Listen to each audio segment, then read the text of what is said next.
He who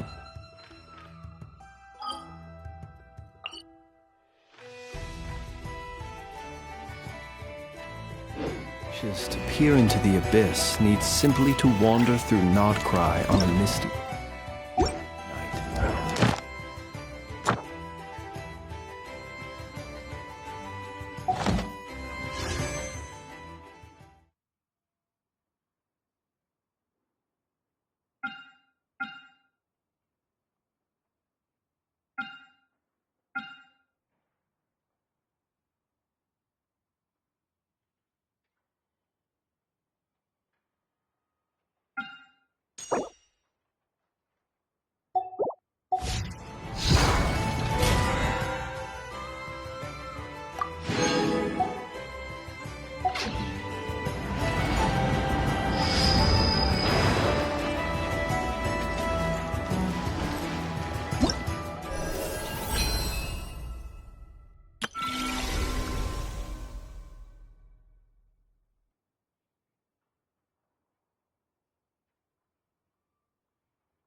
made mine.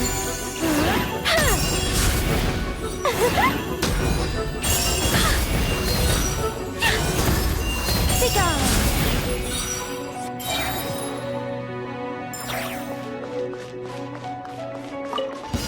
Yeah. You can.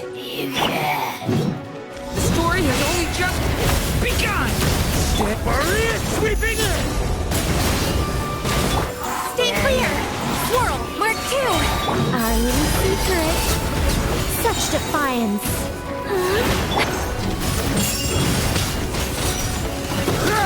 The story has only just begun!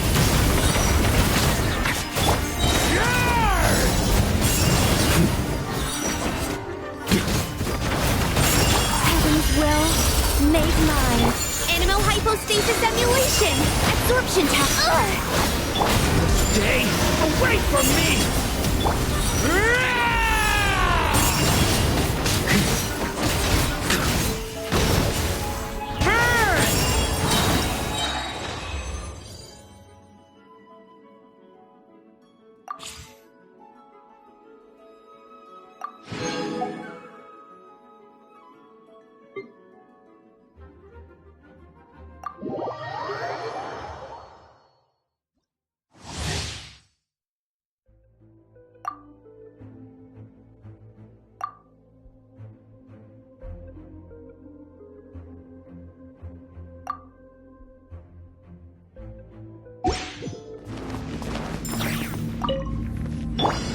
Teamwork is strength, never allow! Cutting up! Barrier sweeping in! Decay! New life! Watch out!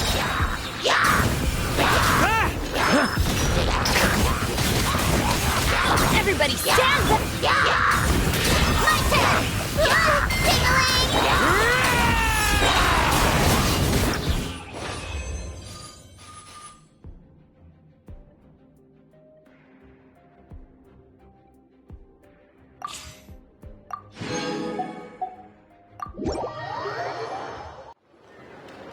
Traveler, Paimon. As it happens, there is a letter here for you.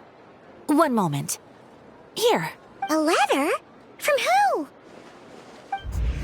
Dear Diary, I'm Kale. I work as a trainee forest ranger under my master, Tainari. I'm also studying at the academia.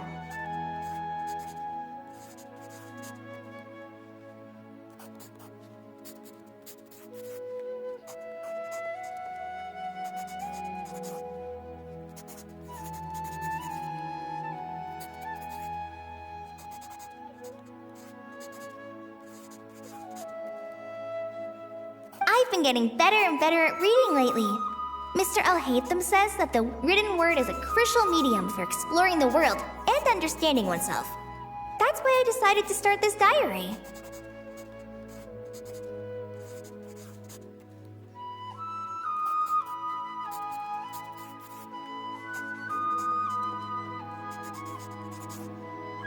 That said, what should I write about? Things are pretty quiet in Sumeria these days. Life is good. Every day is a fulfilling and happy one. When I think back to the days when I suffered from Elazar, or way back to when I was injected with God remains, I am in a much better place now. I hope it stays that way forever. I'll leave it there for now. Master said he'll take me shopping in Sumeru City today, which is great, because I've been meaning to visit the toy seller at the Grand Bazaar for a while now. Kale, time to go. Yes, Master! Huh?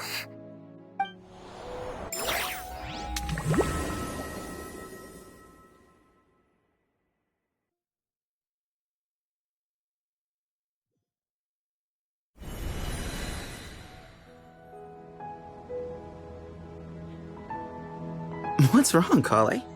Is there something on my face? No, sorry. I didn't mean to stare. Did Master Tainari send you to pick me up? Master Tainari? What are you talking about? Tainari is the General Mahamatra. He's probably busy arresting criminals in Sumeru City. I mean, if that's what floats your boat, I can introduce you, but... Wait, Master Tainari is the General Mahamatra? But what about Mr. Sino? Sorry? Oh, you mean that guy who just joined the Vahumana Darshan? Rumor has it he's the leader of the Temple of Silence. If that's true, it's pretty impressive. Sounds like you've been getting to know more and more people since you joined the academia. That's great, but don't let your forest ranger duties fall by the wayside, okay? What's going on? Sethos is acting like he's my master, and Master Tainari has taken over Mr. Sino's job. Is this some kind of prank? If so, it's a weird choice of prank. But anyway, Sethos doesn't look like he's joking. What is this all about? Hey, you're zoning out again. I'm gonna buy some tools for the Rangers. Why don't you stretch your legs a bit? It's been a while since you last visited the city, right? Wait! He's right. It has been a while since I last visited Sumeru City. Was it always like this? I mean, it feels familiar, yet somehow... something seems different. Is this really Sumeru City?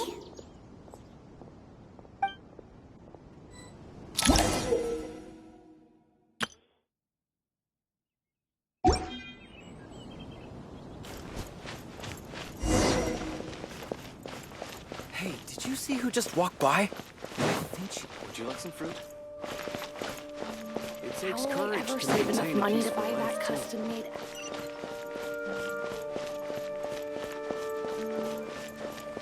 I heard that sage disappears without a trace as soon. Lord Kabe Bay, did you get a chance to review this month's accounts? Any feedback? You mean the version you sent over a few days ago?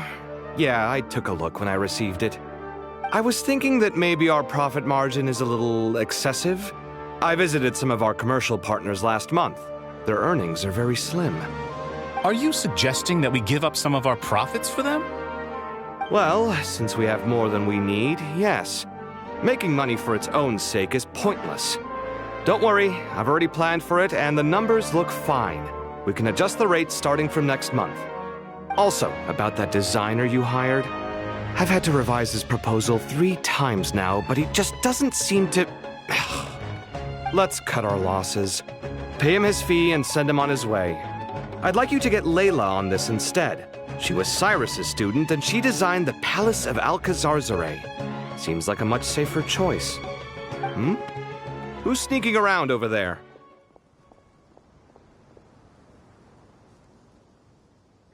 Mr. Kave? Do you recognize this person, sir? Yes, it's all right. We've met. This is Kale, Sethos' trainee. He brought her along the last time I went for drinks with him. What brings you to the city, Kale? Is your master here too? No, this is all wrong! Why is Mr. Kave saying that too? Tainari is my master, not Sethos. This can't be real. I have to ask someone else. There's gotta be someone else out there who still remembers the truth. Hey, wait! Don't run off! How strange. What's gotten into her today? It's like everyone switched places. I guess I'll keep looking around.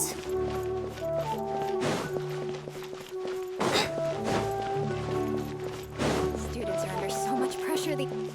Lots of visitors today, I see. Welcome all. It's been a while. Hey, Rahman. You know that guy who sells face powder on Treasure Street? I haven't seen him around in a while. Any idea what happened to him? Oh, you mean a Hongar? Yeah, he got into a brawl with Shavirme on Treasure Street. He's been banned from setting up shop there for now. Seriously? Oh, well, that's a shame. I was planning to pick out some makeup for you. Oh, don't worry about it. The legendary Flame Mane discussing makeup with the Zubair Theater star dancer. Now there's something you don't see every day. Flame Mane? I'm not actually sure when people started calling me that. Maybe the other eremites thought I needed a fiercer title to scare people off? To be completely honest, I think the title would fit you better than me, Dia. You think? Can't say I've never imagined myself as a merc. If I ever give up the dancing, maybe I'll head to the desert and give the eremite life a try. You would? Is that so strange? Oh, not at all. In fact, I've actually had similar thoughts before. If I ever get tired of sleeping out in the wild, I think I might go look for a job at the Zubair Theater. I've adored the dance of Sub-Zeros ever since the first time I saw you perform it. If the chance ever came up, I'd love to try it out on stage for myself. Really? If our manager Sataria heard you say that, she'd hold you to it. Probably grab you by the sleeve and never let you go again. Hey, when that day comes, I'll do your makeup myself. How's that sound? Sure. If the day comes, I'd be honored.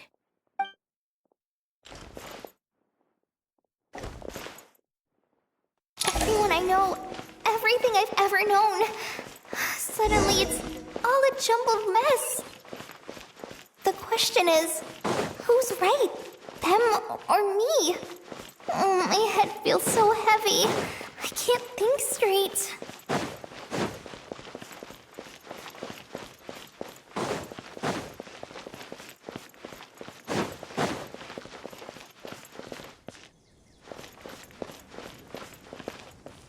Mahamatra Tainari! We've apprehended the suspect. They say that the fool is prone to blind faith, but the wise man is not immune to it either.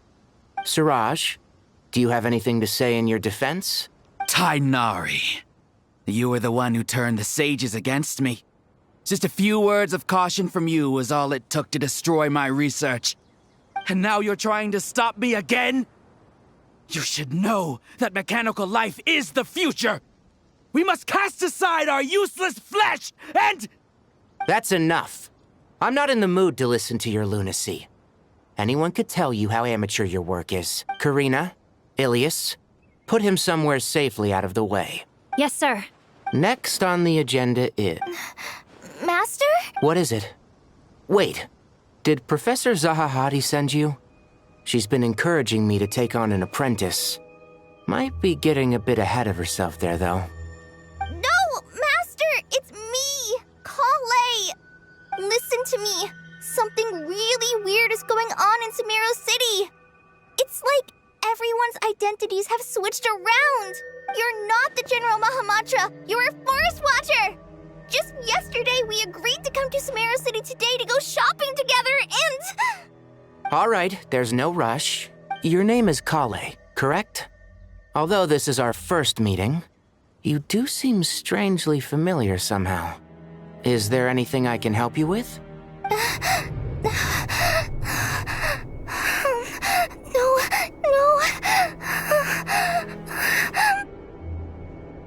Master!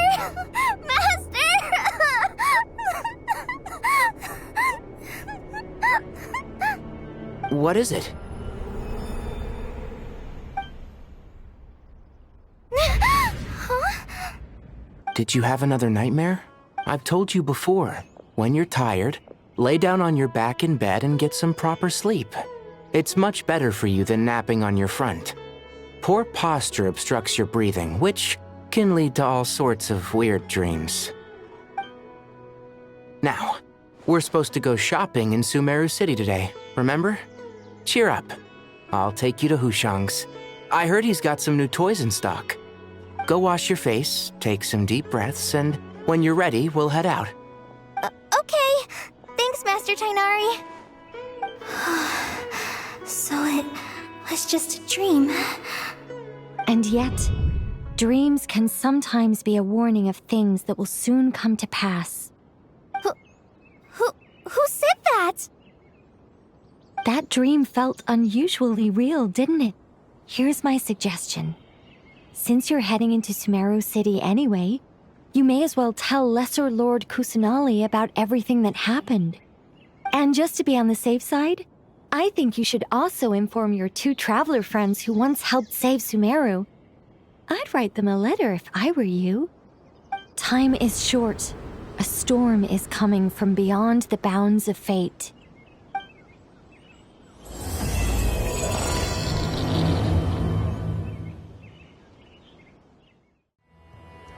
What a strange situation.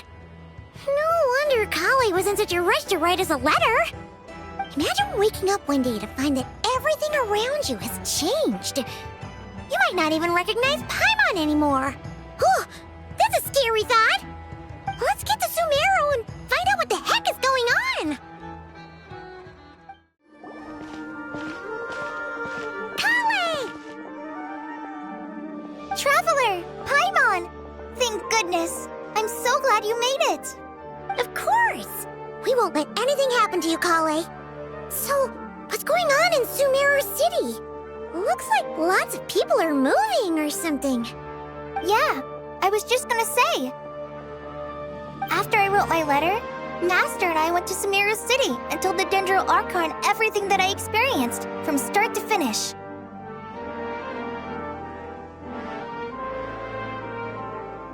She was silent at first. It seemed like she was deep in thought. Then the next day, we got told that she was ordering everyone to leave Sumeru City immediately and move to Caravan Rebot. The entire population of the city has to move? Not just Sumeru City. The evacuation also includes Lokapala Jungle, Avidia Forest, Ashavan Realm, and Ardravi Valley. Basically, everyone living in the rainforest must temporarily relocate to Caravan Rebot. Holy smokes! It's crazy! Yes, it's quite an operation. Even if people only bring the bare essentials, the scale is simply enormous. They've requisitioned almost all the Sumpter Beasts in Sumeru for the task, including the entirety of Dori's Sumpter Beast Park.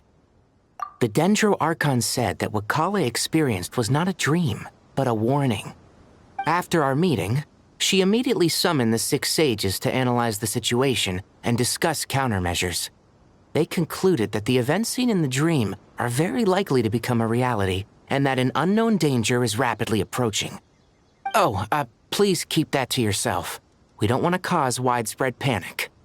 The official reason they've given is a large-scale renovation of the rainforest ecosystem. People are skeptical, but there haven't been any major incidents. So far, at least. The Dendro Archon seemed really worried when we spoke to her. She said you can go visit her in the Sanctuary of Surasthana when you arrive. She also said she'd hold out until the very end. Tighnari? Kale? You got a minute? I need a hand here. One moment, I'll be right there. As a forest watcher, I've been tasked with assisting with the relocation work. There's a lot to be done, and they need all the help they can get. This will be the final group of evacuees from Sumeru City. While they're away from home, they'll be heavily reliant on outside help. Thank you for coming in our time of need. As you can see, another crisis is upon us. Excuse me, sorry to trouble you, but could you help an old man find his medicine? It's buried somewhere in my luggage. Where's my mom? Where did she go? Don't worry. It'll be okay. Those items are worth a small fortune. Make sure you store them somewhere safe. You understand? I bet you thought you'd get away with this in the chaos, huh? Guess again.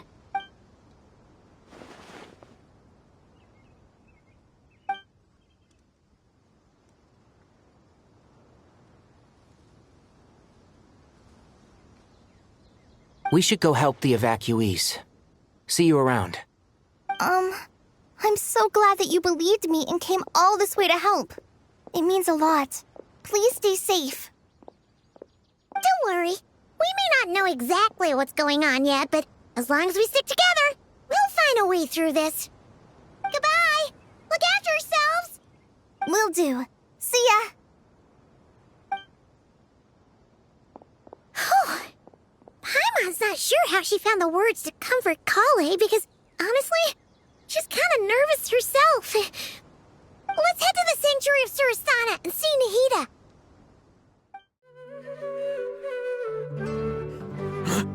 goes there? No unauthorized access to this place. By order... Are you blind? It's the Traveler and Paimon. Huh? Oh, so it is. I'm sorry, I haven't been sleeping well lately. The Dendro Archon is in a very vulnerable state at the moment. Mahamatra Sino is concerned that our enemies might choose this moment to strike, so he's ordered us to strengthen our defenses.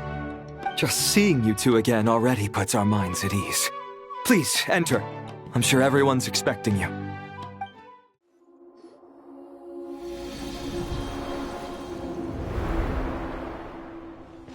Traveler, Paimon, you made it. Aha! Perfect timing. Reliable helpers like you are just what we need right now. Oh, it's good to see everyone again. Kale gave us a rough idea of what's going on, but we still have a lot of questions. What kind of danger is Sumeru City in exactly? And how come everyone has to move to Caravan Rebot? At this stage, we can't be certain.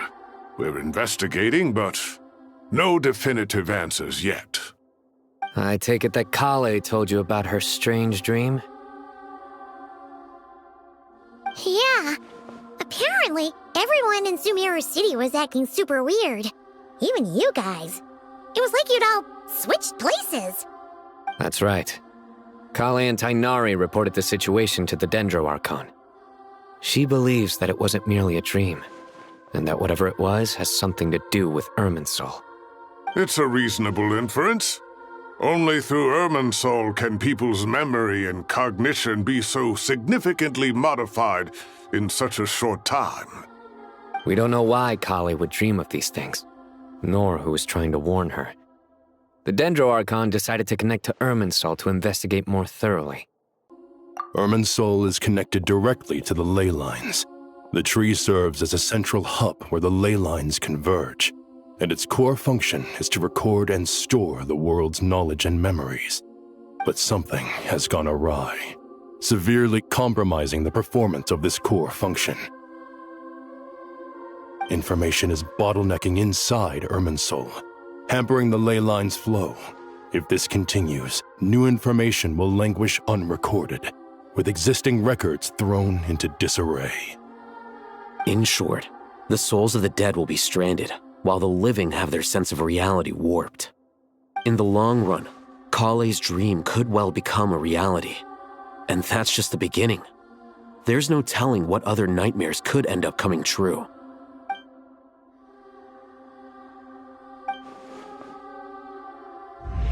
I have come this far, to use my death to open the gates of the ley lines to my people.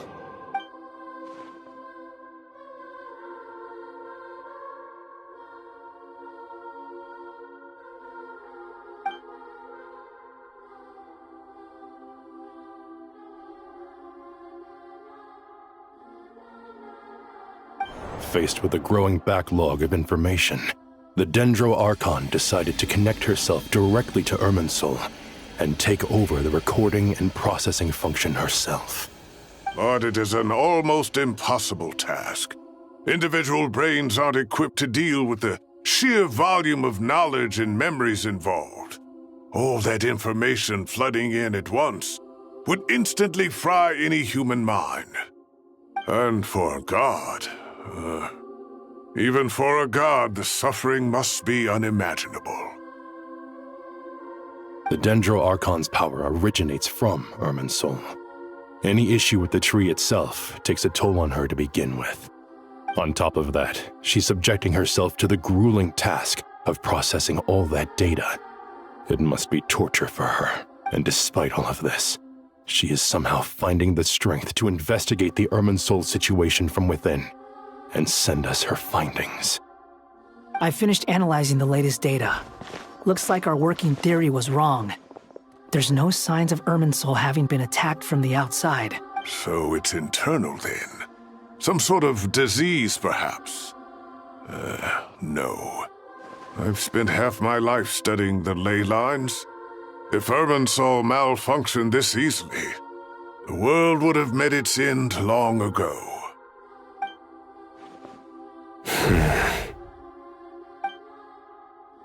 Sino? What is it?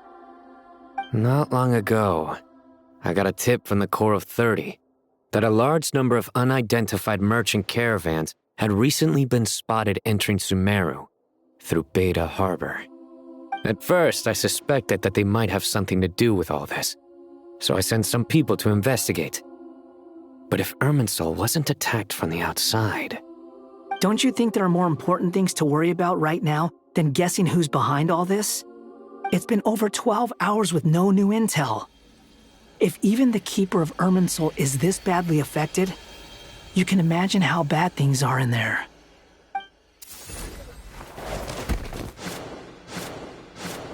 Dendro Archon.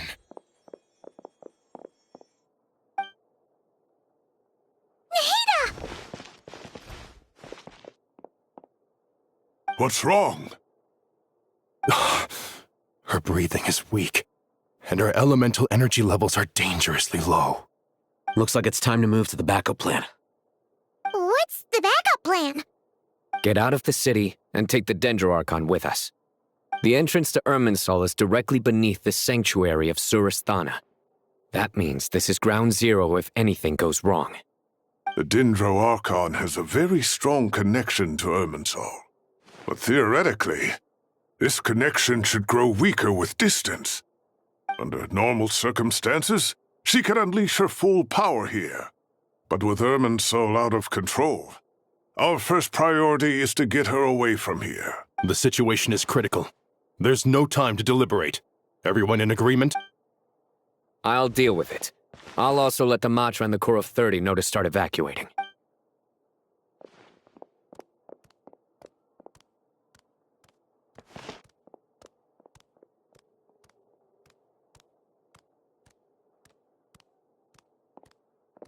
Let's go. No sense grieving when there's nothing more we can do. Agreed. We'll be back as soon as this is over.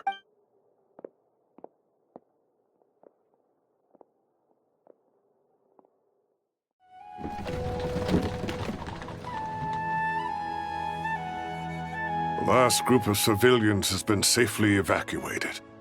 Dendro Archon's carriage will travel with them. Sino and Hat Guy will protect the convoy.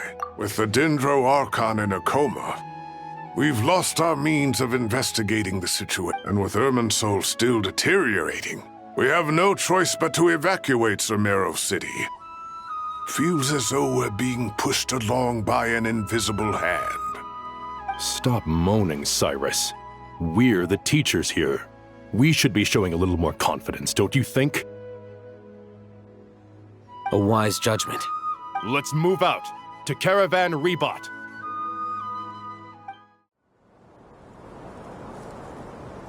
Sir, all units are in position. Good. Everything is going to plan.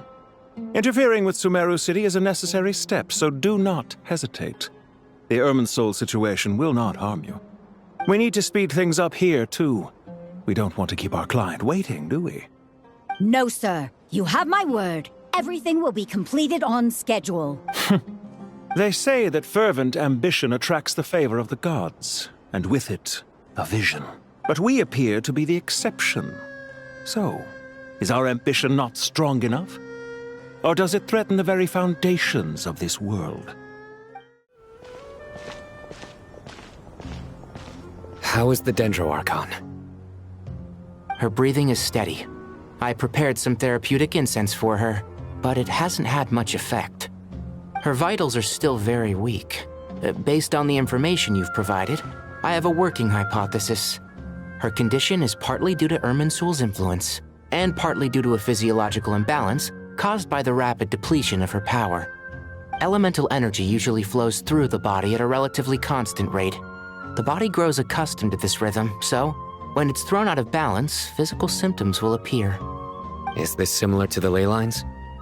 Overloading and withering both directly affect their vitality, potentially causing irreversible damage. Correct. From a biological perspective, if you overexert yourself, you pay the price with your life. The Dendro Archon is not only drained of power, but her life force is at a critically low level. Is there any way to restore her health? I know the ley lines have strong self-healing abilities. As long as any blockages or pollutions are dealt with, they can quickly regain their vitality. But what about people? Well, gods. What's their capacity for self-healing? Before we think about that, there's a bigger predicament to resolve. Restoring the Dendro Archon's power requires us to heal Irminsul first. But that will be extremely difficult without the Dendro Archon's power. Oh, Paimon's already getting lost here. Master Tighnari and Sino look so serious. I've not heard Master speak in this tone for a long time. Tighnari.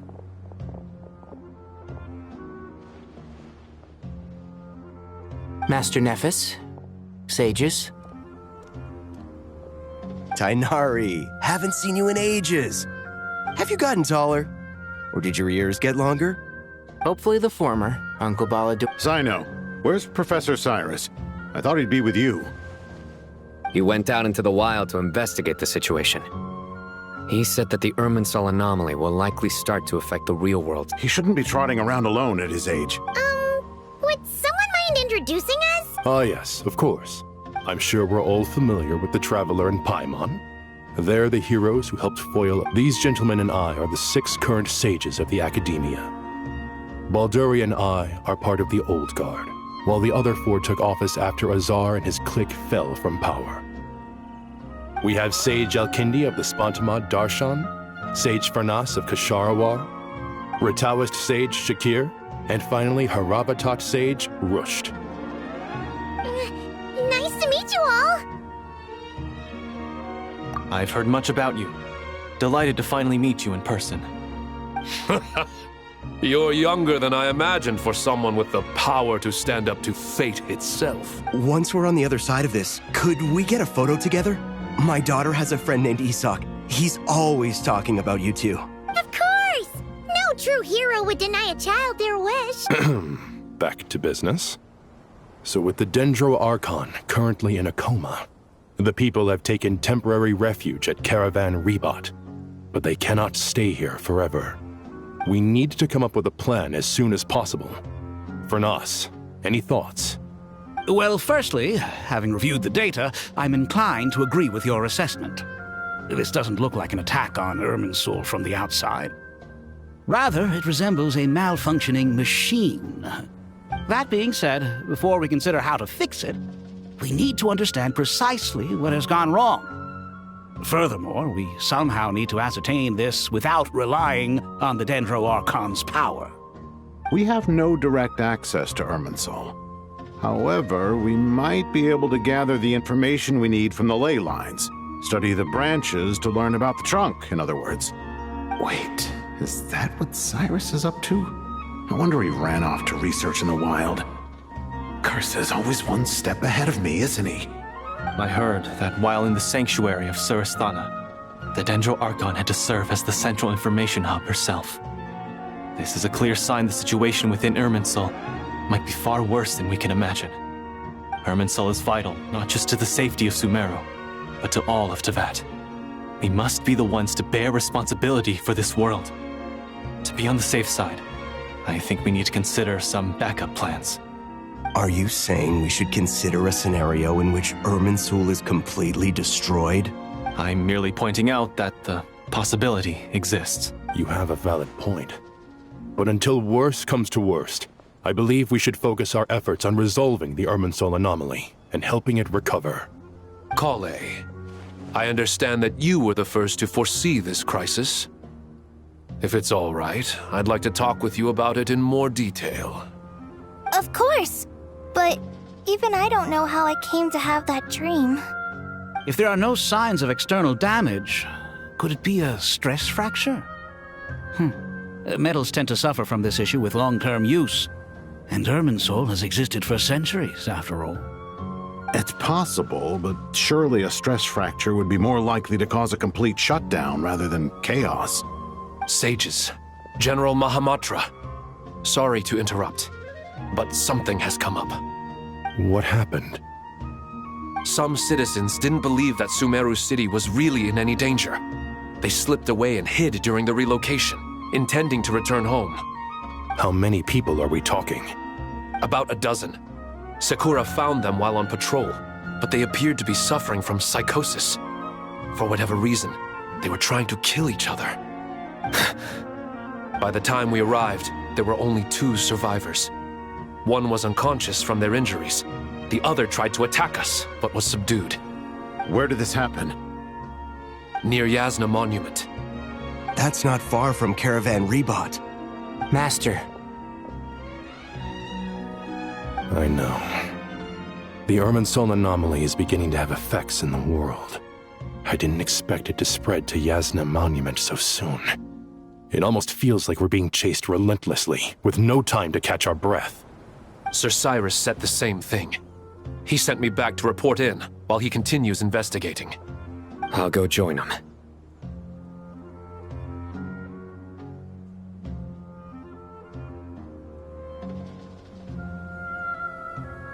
Count me in too. Don't let my age fool you, I can still fend for myself. Very well. Meanwhile, the rest of us will continue discussing our next steps. Get back soon. Take care of yourselves. It's getting dangerous out there.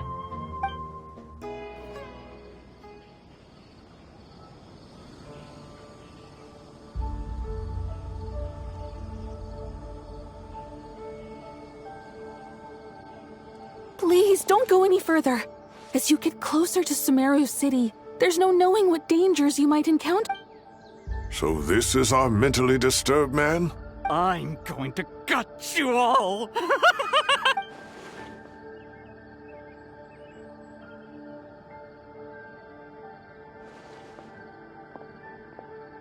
Cyrus, you didn't even bring a single guard? Do you think you're some sort of warrior? It's fine. Come here and look at this. Oh, it's... That's right. Flowers that bloom from openings in the ley lines, indicating some sort of anomaly. I don't believe I've ever seen a color like this before.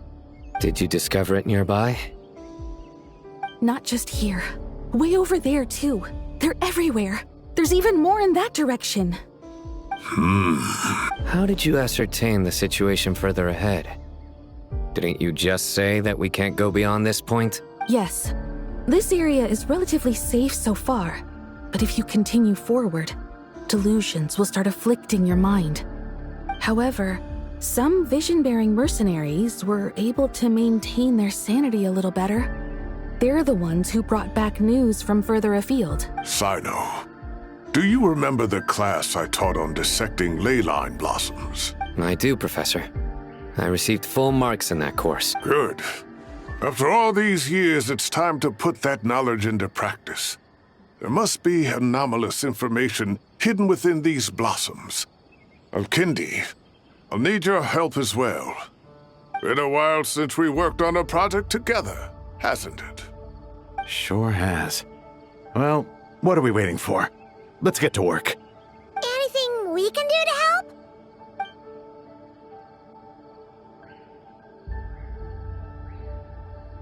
Will you need my help? All right, well, don't go too far. Let's regroup at Caravan Rebot later.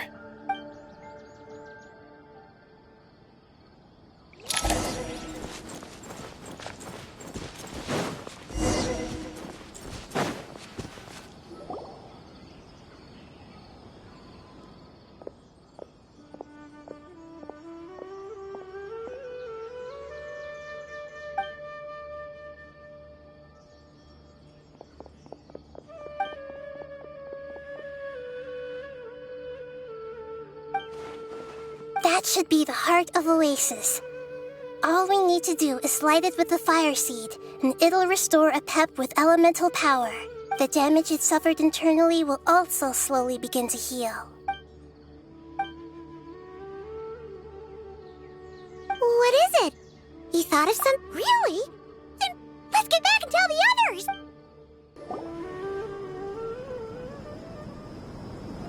Whew. Glad to see you've returned safe and sound. Any longer and we would have gone out looking for you. Well, this is a nice surprise.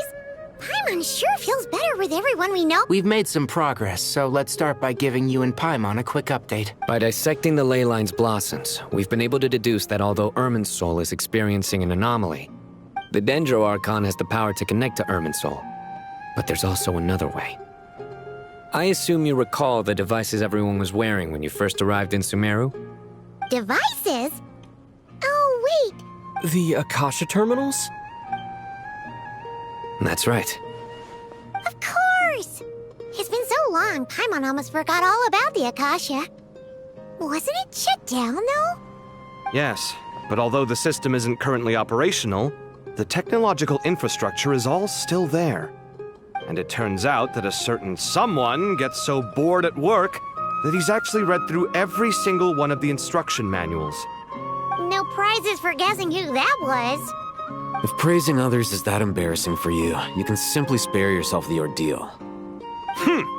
As much as it pains me to say anything nice about him, there's no denying his intelligence. He rarely forgets anything he's read. The Akasha is exactly what Sumeru needs at this moment. Between us, we should have all the knowledge and expertise we need to get it up and running again. But if I recall correctly, doesn't the Akasha need a gnosis to function? That's exactly right. The Akasha relies on the gnosis as a power source, and in its absence, we'll need to find an alternative. To tackle this problem, it looks like we'll be relocating once again. Namely, to the Temple of Silence. Ring any bells? It's the only major institution in Sumeru dedicated to preserving the knowledge of King Deshret's civilization. You might find the answers you're looking for hiding there. I agree. There's a good chance. Master Nephis and the other sages have discussed it. As the chaos from Irminsul continues to spread, Caravan Rebot won't be a safe haven for much longer. We have to move into the desert next. The scholars and sages will head to the Temple of Silence, while the civilian population seeks refuge in Aru village. The Eremites will keep everyone safe during the journey, and Candace will be there to receive us at the village. This leaves us just one thing to worry about. That Dendro Archon. She's very weak. We can't afford to wait until Irminsul is fixed. There has to be another way to help her. Huh. Wow. Luckily, the Traveler had a eureka moment while we were out investigating. Really? Wow. Nice one, Traveler. Let's hear it. What say our Amorta experts? Theoretically, it's feasible. From what you're saying, although elemental life and elemental energy have their differences, the Dendro Archon has explicitly stated that she can imitate the power of the former. In which case, as long as Apep is willing, she should be able to convert her own power into a form that the Archon can use. It wouldn't be difficult for her at all. The only problem is convincing her to help. Yeah! Even though she wasn't exactly friendly the last time we met, she didn't refuse to talk with us. When she realizes the danger that Nihida is in, surely she won't turn a blind eye to it. Either way, we're not exactly spoiled for choice here. Hey, it's better than having no options at all. I agree. Without Irminsul's aid, the legendary Dendro Dragon Apep may well be the only living thing in Sumeru who can help our Archon recover her power. There's no time to lose. I'll bring this proposal to Master right away. If he and the other sages agree, we'll split into 3 teams.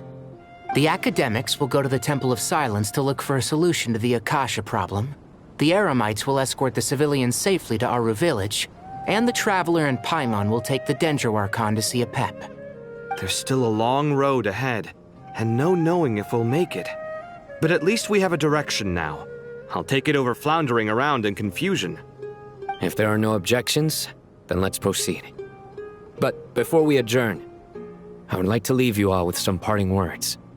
No matter the distance between us, there will always be an invisible force tying us together. May the bonds forged in the past shine bright like stars and open a new path before our feet. Huh. Is that from King of Invocations? No. This one's from King of Invocations, the sequel. What's the difference? The sequel's much cooler? Couldn't agree more. Well, it was very apropos. Once this is all over, I'll give everyone a copy of King of Invocations and the sequel to show my gratitude. Come on, let's get moving.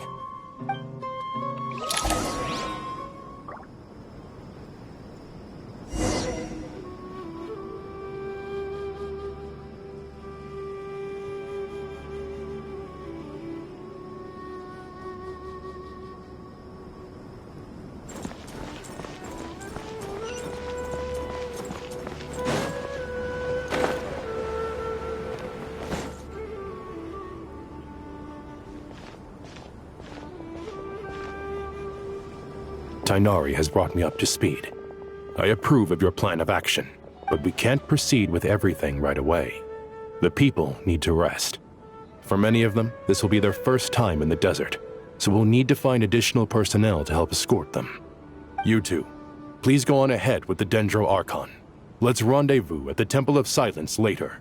No problem. We got this. Words can't express my gratitude, so let me just say, I hope everything goes smoothly for all of us. Goodbye for now. All right, let's get going. If Paimon remembers correctly, the last time we saw a Pep was in... Traveler, Paimon. Could I borrow you guys for a moment? Kale, what? Well, the thing is, Master Tighnari once told me, after you raise a problem, you should think about how to resolve it. But ever since I had that dream, I feel I tried my best to keep up with the conversation, but there was so much new information, I couldn't take it all in. So, I just wanted to ask, do you have any tips for me there? Huh, Paimon knows exactly how you feel. But fear not, everything you need to know is right here in Paimon's notes. Sumeru chapter. It's got tons of info about all the things we've seen and heard on our adventures. You see, being the greatest guide in Tibet isn't just a fancy title. It takes a lot of hard work. Paimon doesn't always understand the things you're talking about with other people. Whenever that happens, she notes down the confusing parts and goes over them in her own time. This is perfect. Could I borrow it? Sure. Matter of fact, you can keep it if you want. Paimon has another copy. The spare copy was originally meant for the Traveler. Paimon used to worry that one day he might not need a guide anymore, so she wanted to have a gift for him, in case we ever parted ways. But it doesn't seem so necessary nowadays. We have so many more places to see together. One copy will be enough for both of us. Thank you so much. But still, these are your treasured memories. I think I'll make my own copy and then return the original to you. Anyway, that was all. I won't keep you any longer. Have a safe trip. See you again soon. See ya! Alright, time to bring the Hida to see a Pep. Let's hope that old grouch is in a negotiating mood.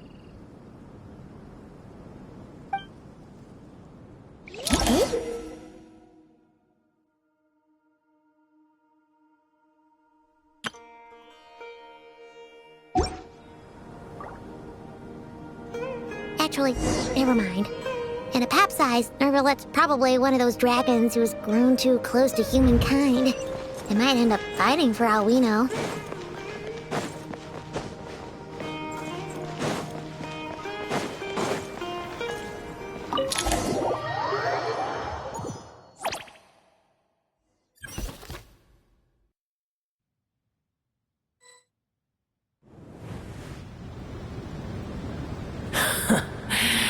I had a feeling your kind might come calling.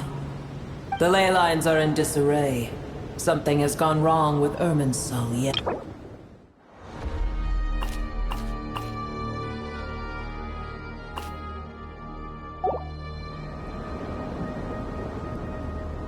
Even from a great distance away, I can sense that Sumeru is headed for destruction. You who took our home from us, prepare to watch as your own world is plunged into oblivion. Oh, how the cycle of history comes to a poetic conclusion. This isn't a joke, Pep! Nahida's in grave danger! Is she now? Then do explain.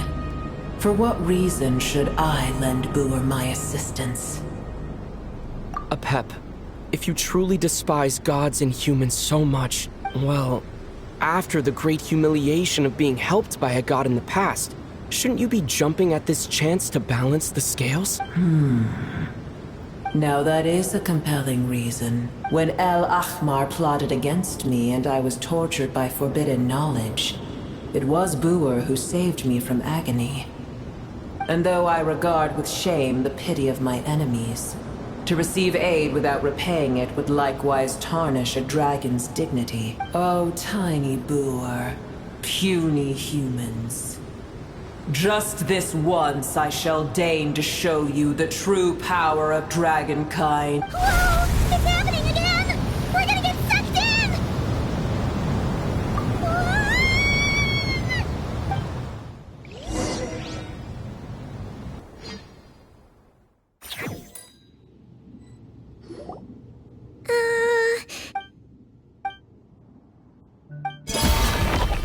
It is done. The heart of Oasis is supplying her with life force as we speak. It shall not be long before she recovers. But I should warn you. Booer's existence is closely intertwined with Irminsul. Unless the issues plaguing it are resolved, she will never completely recover her former strength. Spare me your words of gratitude. You may also spare me your feigned concern. A dragon's sovereign's power is far greater than you can imagine. While I was indeed weakened when the heart of Oasis ran dry, providing tiny Booer with a morsel of my life force shall have little consequence for me. Oh, good to hear!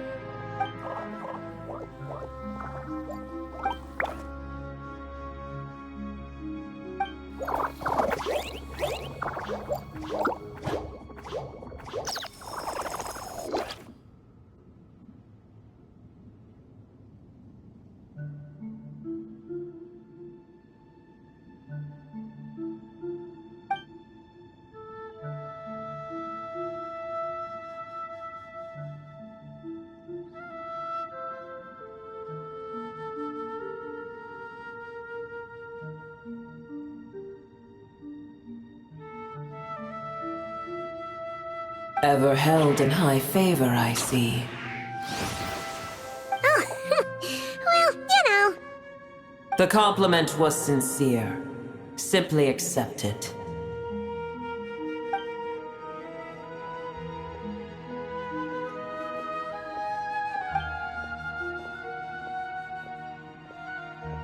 I did once. That tree was not planted by the heavenly principles. Irminsul existed before they ever arrived in Teyvat. What?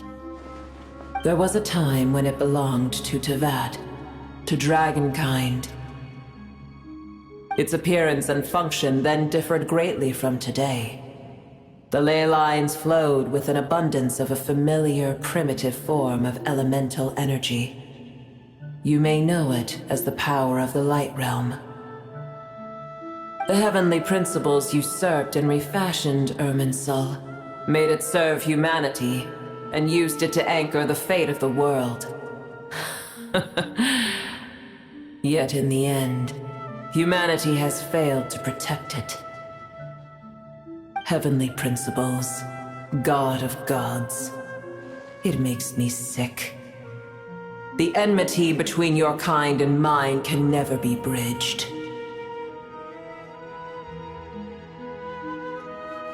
As things stand today, holding a grudge against you would serve no purpose. But there will come a day when we reclaim this world for ourselves. The opportunity will arise no matter how long we must wait. I can already sense that far away from here, the Hydro Dragon has wrested his authority from the hands of the usurpers. But we have yet to meet, I know that we are both preparing for our revenge day and night. Uh-huh.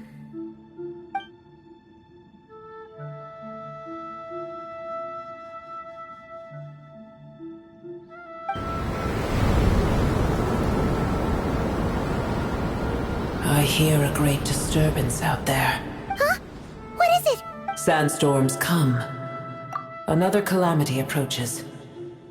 You both seem restless. Let us part ways here. Boer is safe with me. Once she has recovered, I shall return her to your side. Oh, thanks again. I told you already I have no need of your feigned concern.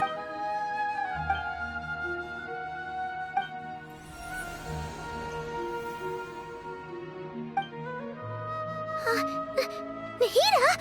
You're awake! Are you okay? Cease your interrogation. Yes, she awoke for a brief moment, but she has now lost consciousness again.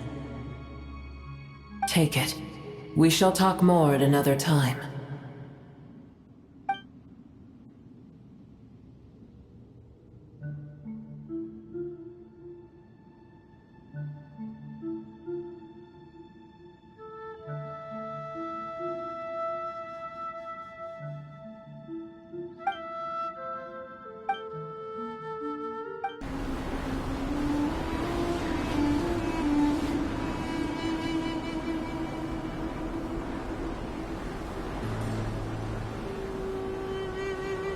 There's no need for everyone to stay here.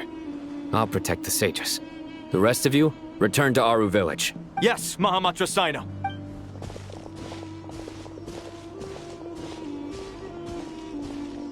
Sino! What's going on? You're back. How is the Dendro Archon? What a relief. It's the Jinn. Countless Jinn have stirred up violent sandstorms across the desert, blocking our path to the Temple of Silence. Tainari and Kale have returned to Aru village to help. The Jinn are being highly aggressive, so both the village and the merchant caravans require protection. It's just one thing after another. Where did all of them come from anyway? As I see it, the only possible candidate is Gurabad. Gurabad? Baladuri could explain in more detail if he were here. All I know is a rumor I've heard about from previous trips to the desert.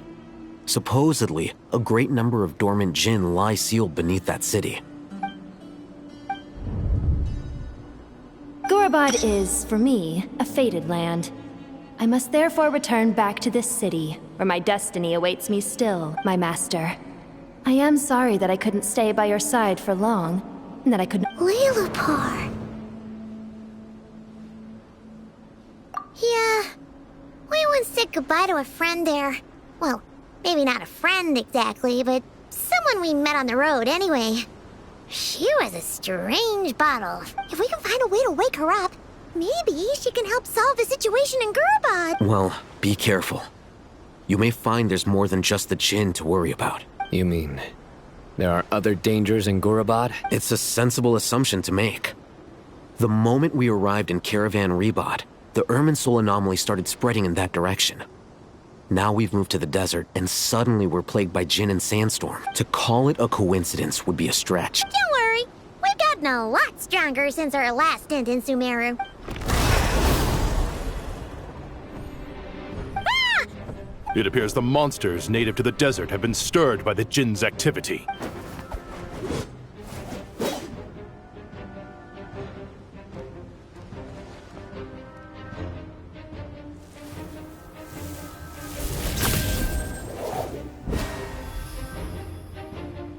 You should get going. We'll take care of things here.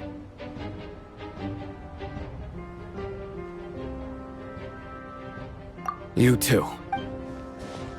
Don't do anything too risky. You got it?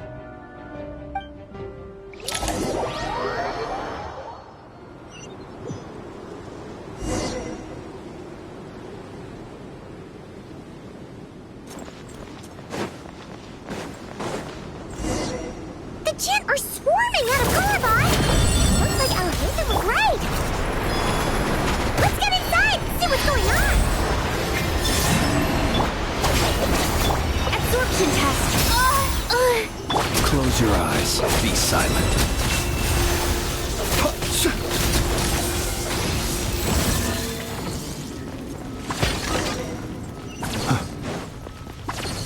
They just keep coming! How many of these things are there? We'll never take them all out! Let's just head further inside for... Target spotted! All units at the ready. The Fatui? They must be using this place as a stronghold! Are they the ones behind all this? Oh, fighting Jin with one hand and Fatui with the other? This is pure chaos! I should sleep on it. Bond is strong. Close your eyes. Observe. Night falls. Be silent to dust.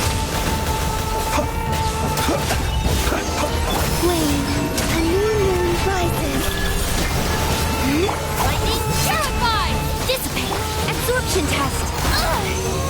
Animal test 63! The night cometh. Observe. Night falls.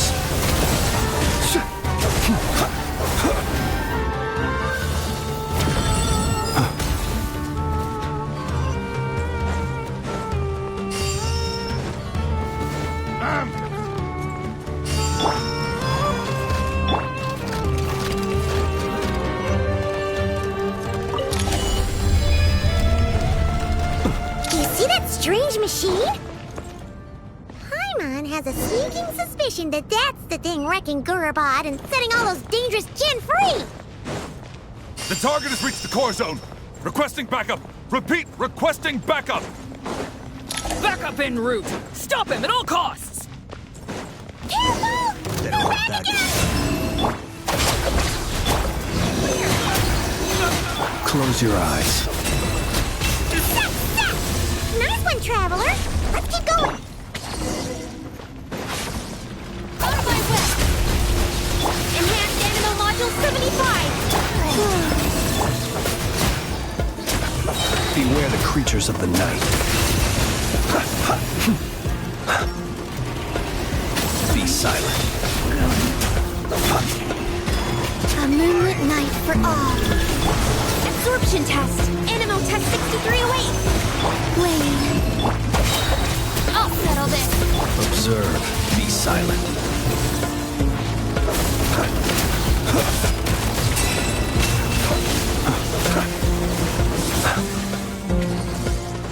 Fire rate maximum! This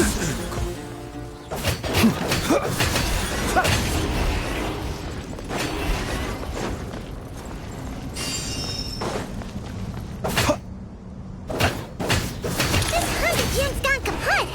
Now we can finally... It seems my subordinates failed to stop you in your tracks. Apologies, sir. There is no need to apologize.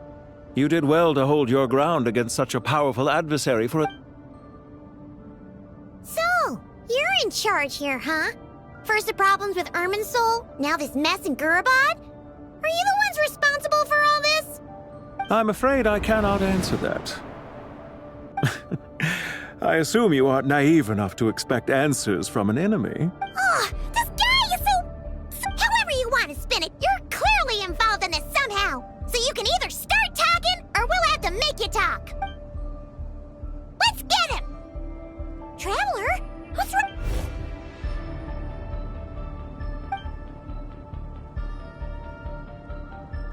You're remarkably calm.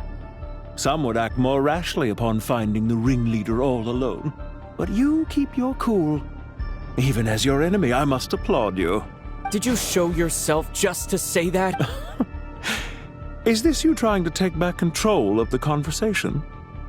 Unfortunately, I really don't have anything to say to you. I am here merely to indulge my own curiosity. Your names are well known among the Fatui. Naturally, I wanted to observe you up close while I had the chance. Hey! Don't treat us like we're some kind of exotic animals in a zoo! Oh, I wouldn't dream of it. You seem rather predisposed to misunderstand me. I'm quite aware that you are both heroes of great renown. You have resolved crises in many nations and won countless allies. I've been following your adventures with great admiration. My only regret is that the trajectory of your journey conflicts with our goals. What do you mean, admiration? I don't see why. We may happen to occupy opposing sides, but there is no cause for deep-seated enmity between us. To respect one's enemy is to respect oneself. Well, now that you're observing us up close, what do you see? I've observed as keenly as I can. Yet, while I endeavor to understand, your true strength remains a mystery to me. Violence is not my area of expertise either, so, you see, I would much rather converse with you like this than determine a victor with the edge of a blade. Besides, I've heard that even 3 moons in the sky fail to eclipse your brilliance. I know better than to bite off more than I can chew. 3 moons? So you have a connection with the Harbinger. Well deduced. Our commander, Dottore, died in Nodcry, but there are things that do not end with his departure. Look at me. I almost divulged more than I should have. What are you after? Revenge for Dottore? I've said quite enough, I believe. There's no point in continuing this conversation, except to say, I've noticed that you seem to know your way around here quite well. A repeated visitor to Gurabad? I'll take that as a yes. Then I'm sure you'll have heard the story of this place. The mother of the Jinn, Lilupar, and the tragic tale of her vengeance that spanned 3 generations. It was right here that Lilupar once helped the wise to ascend to the throne. But from that moment on, every king who sat upon it was corrupted by power. These degenerate rulers lost control over their nation, and with it, the right to occupy that exalted seat. What are you trying to say?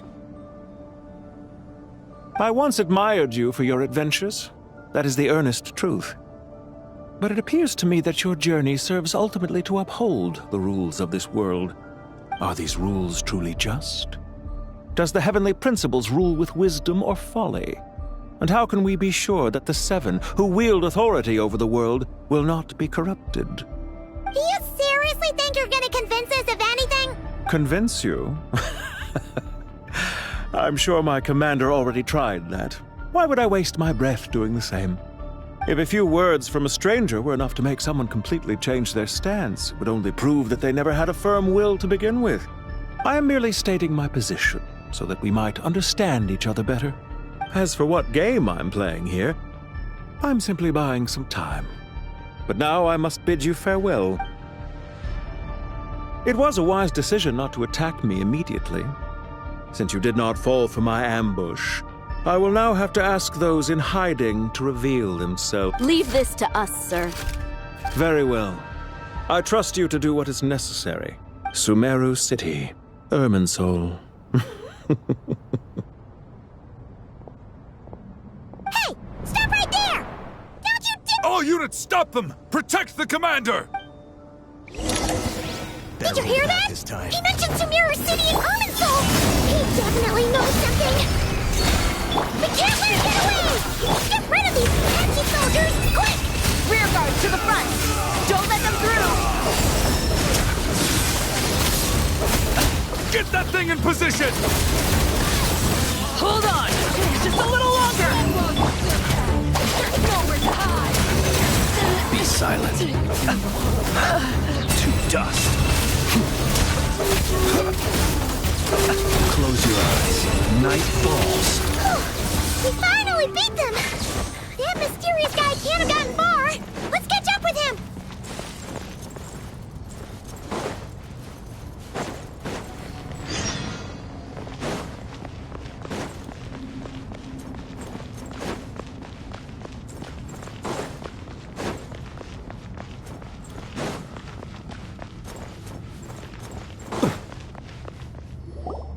Found him!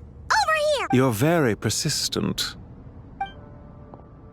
Hey, you! Stop running and explain yourself!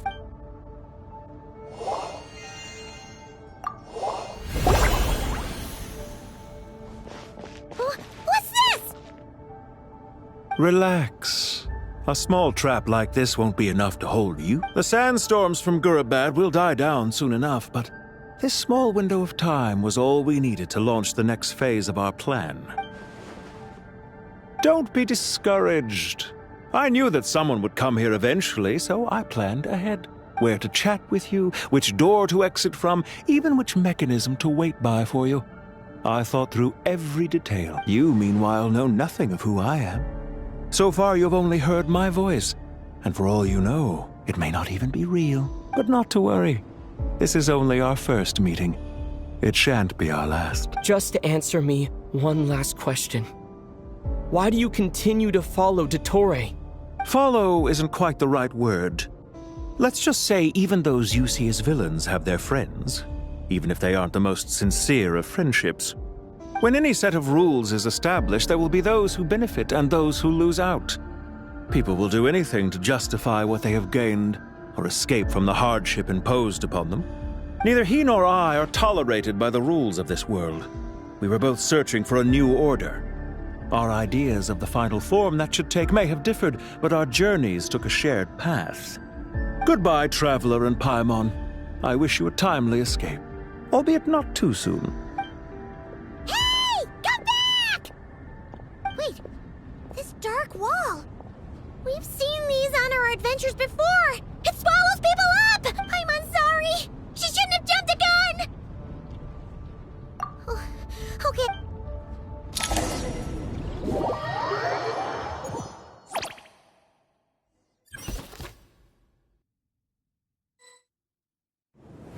Sino and his team are guarding the north. We'll take this side. There's so many Jin. Don't fret. I am well prepared for this situation. Huh. So you have a solution? Perhaps you're unaware. Off you go, Plumpy!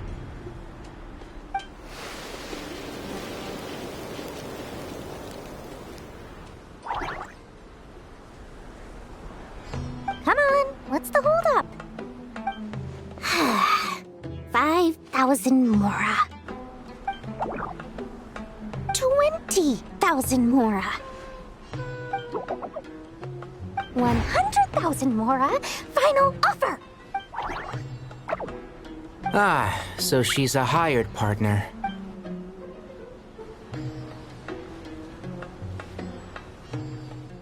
Hired partners are reliable too.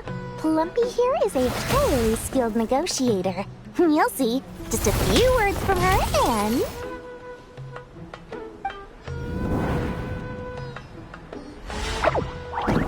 Plumpy! Don't you Jin have any respect for the rules? This was supposed to be a negotiation. You wanna play rough?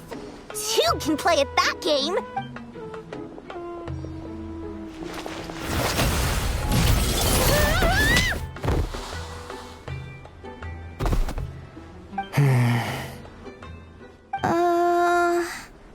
Looks like it's up to us now. Be careful, Kale. Yes, Master.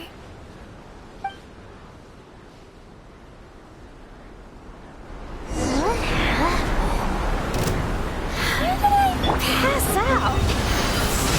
Never mind. Plumpy, it's time for revenge. You know, this reminds me of when you first arrived in Avidia Forest. You were trying to help a child retrieve a lost toy when you stumbled upon Spino Crocodile territory by mistake. Yeah, I remember.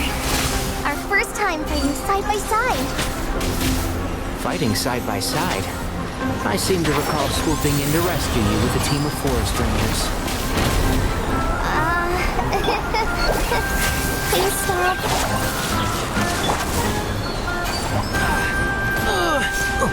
And Shroud!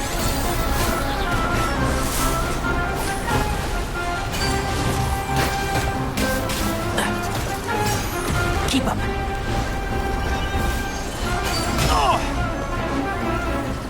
Yeah.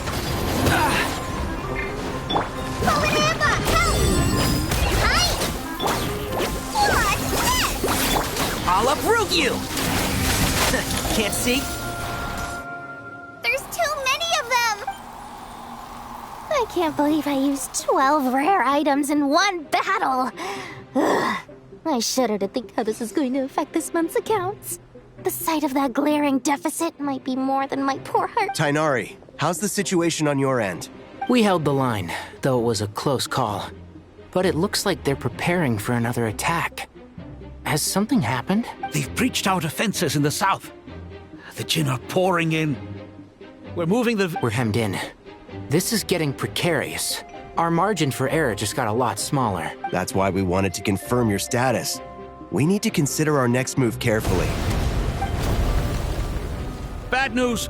Another line of defense has been breached. Kale, go with them and assess the situation. Dory and I will hold the line here.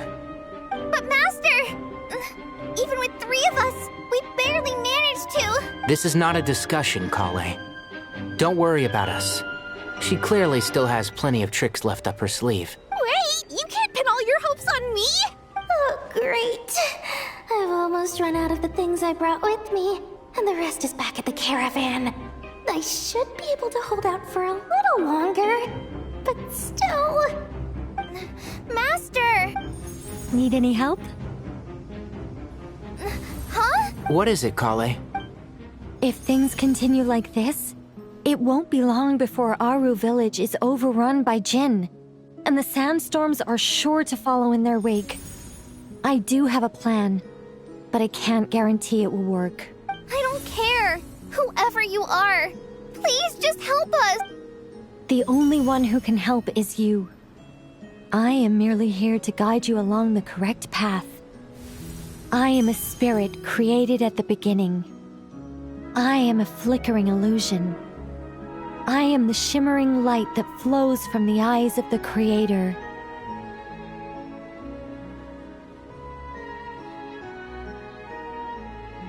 What do you mean?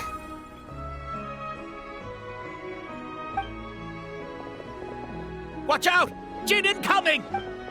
I am a spirit created at the beginning. Here goes nothing! I am a spirit created at the beginning. I am a flickering illusion. What's wrong, Plumpy? But how do you... Do you know what Kale is reciting? I am the shimmering light that flows from the eyes of the Creator.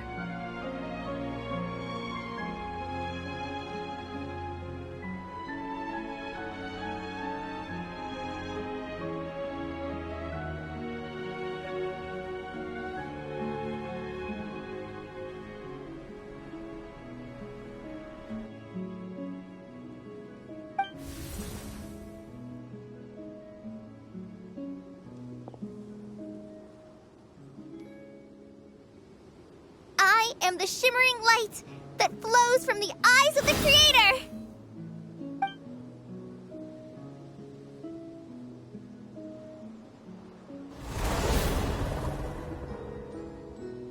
It's a song composed by the goddess of flowers, but very few records of it remain, even in historical texts. Is Kale an avid historian? Not to my knowledge. The Jin have actually quieted down. Although... no, it's more than that. It looks like they're showing... submission. Clearly the songs left by the goddess of flowers have a soothing effect on them. At the very least, they're much calmer now. Really? Let me try. I am a spirit created at the beginning. Don't stay away! I'll stop! I'll stop! It seems like the song only works when Kale recites it. But why? Kale.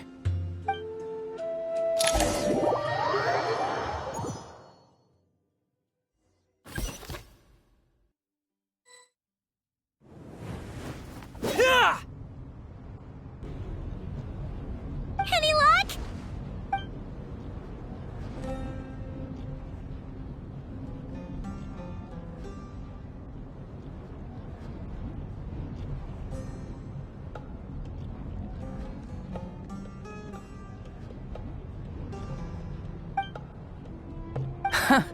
When I heard that loud rumbling in the distance, I thought the shifting sands had bust open the gates to some ancient treasure vault.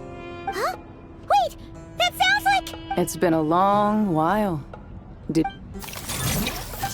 Ben! Let's save the catching up for later. First, I gotta get you guys out of there. This should be the right mechanism. Ben, can you handle it? There we go. Come on, let's leave this place.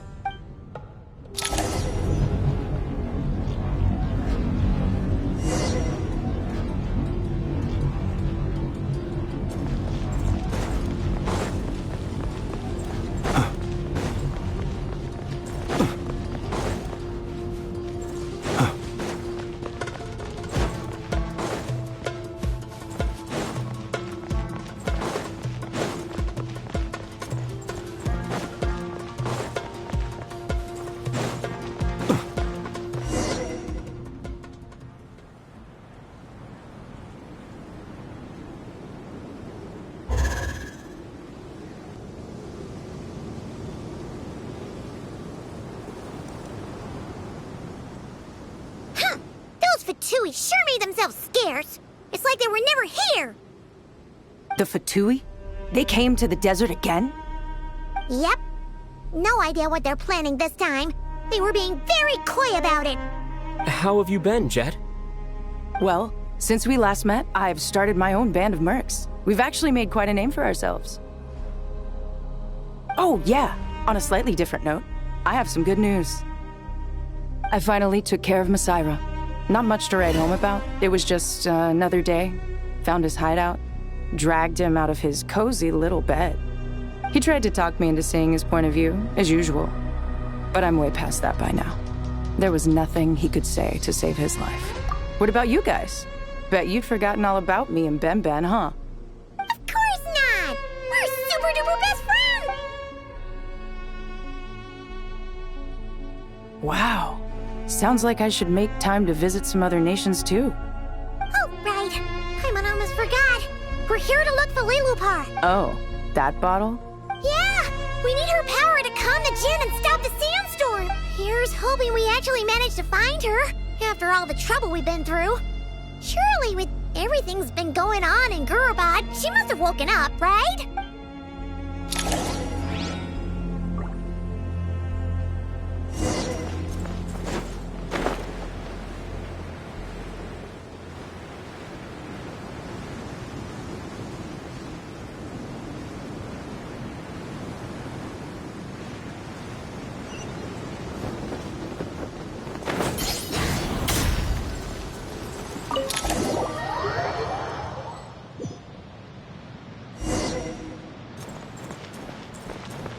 Let's see. Aha! Found her!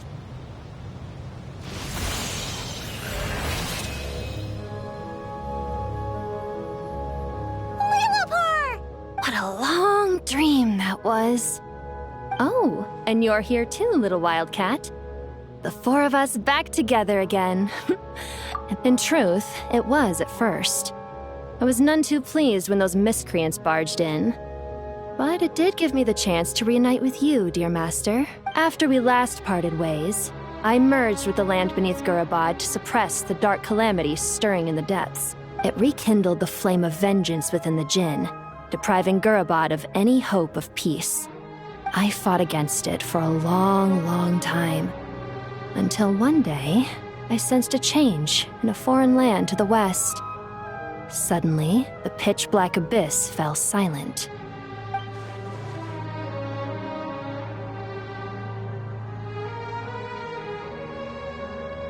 Once satisfied that that dark power could no longer bewitch the Djinn, I too fell into a deep slumber, from which I have only now awoken.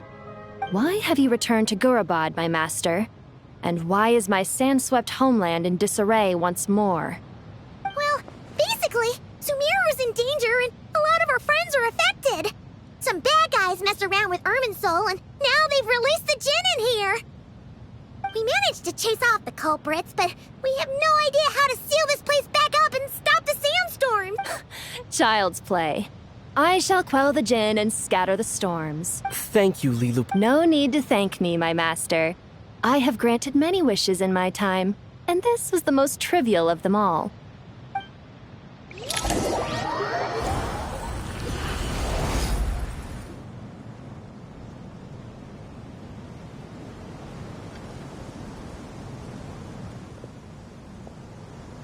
The sandstorm's gone. The sun shines bright again. When I said that we'd meet again under a lovelier sun, this was exactly how I imagined it. Yay! Although, honestly, Paimon would love to hang out with you more, even if the weather sucked.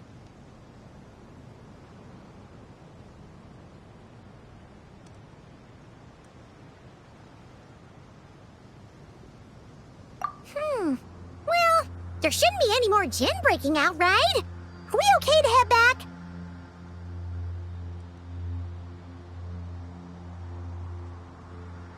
Sounds good. You can introduce us to your other friends. Another adventure begins. Lovely.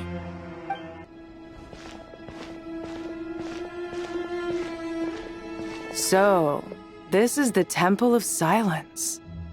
I've heard the Nagarjanites mention it in passing, but I never imagined it would be this big. It's colossal. I thought the temple moved to the rainforest ages ago. When did they scamper back into the desert? I don't know.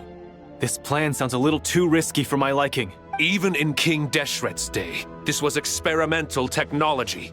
We have no idea what could happen if we activate it.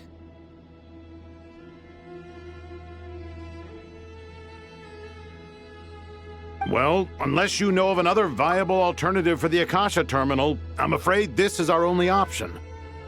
The plan is sound, and the risks are manageable. However, if we are to proceed, we must act quickly. The scale of this project is enormous. Even with Kaveh, Faruzan, and every other scholar of mechanics working on it full-time, the proposed modifications won't happen overnight.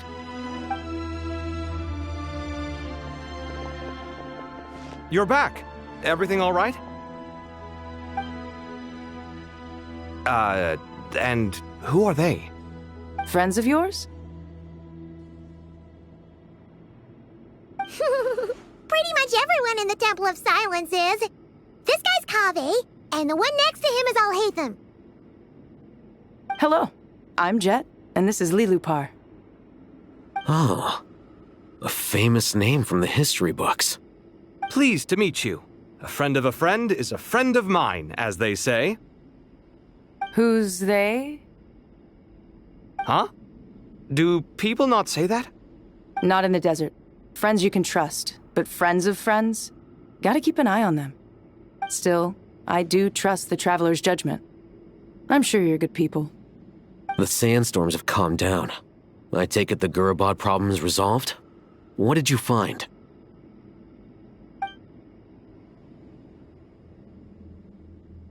And after getting all smarmy with us, he trapped us there. Luckily, Jet used the mechanism outside to free us, and then we got Lilupar to put a stop to the chaos. Wow. Thanks for being there to help them.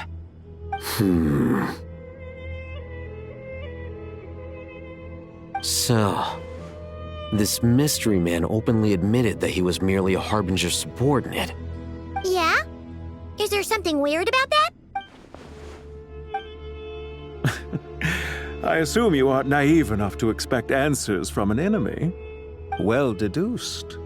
Our commander, Dottore, died in Nordcry.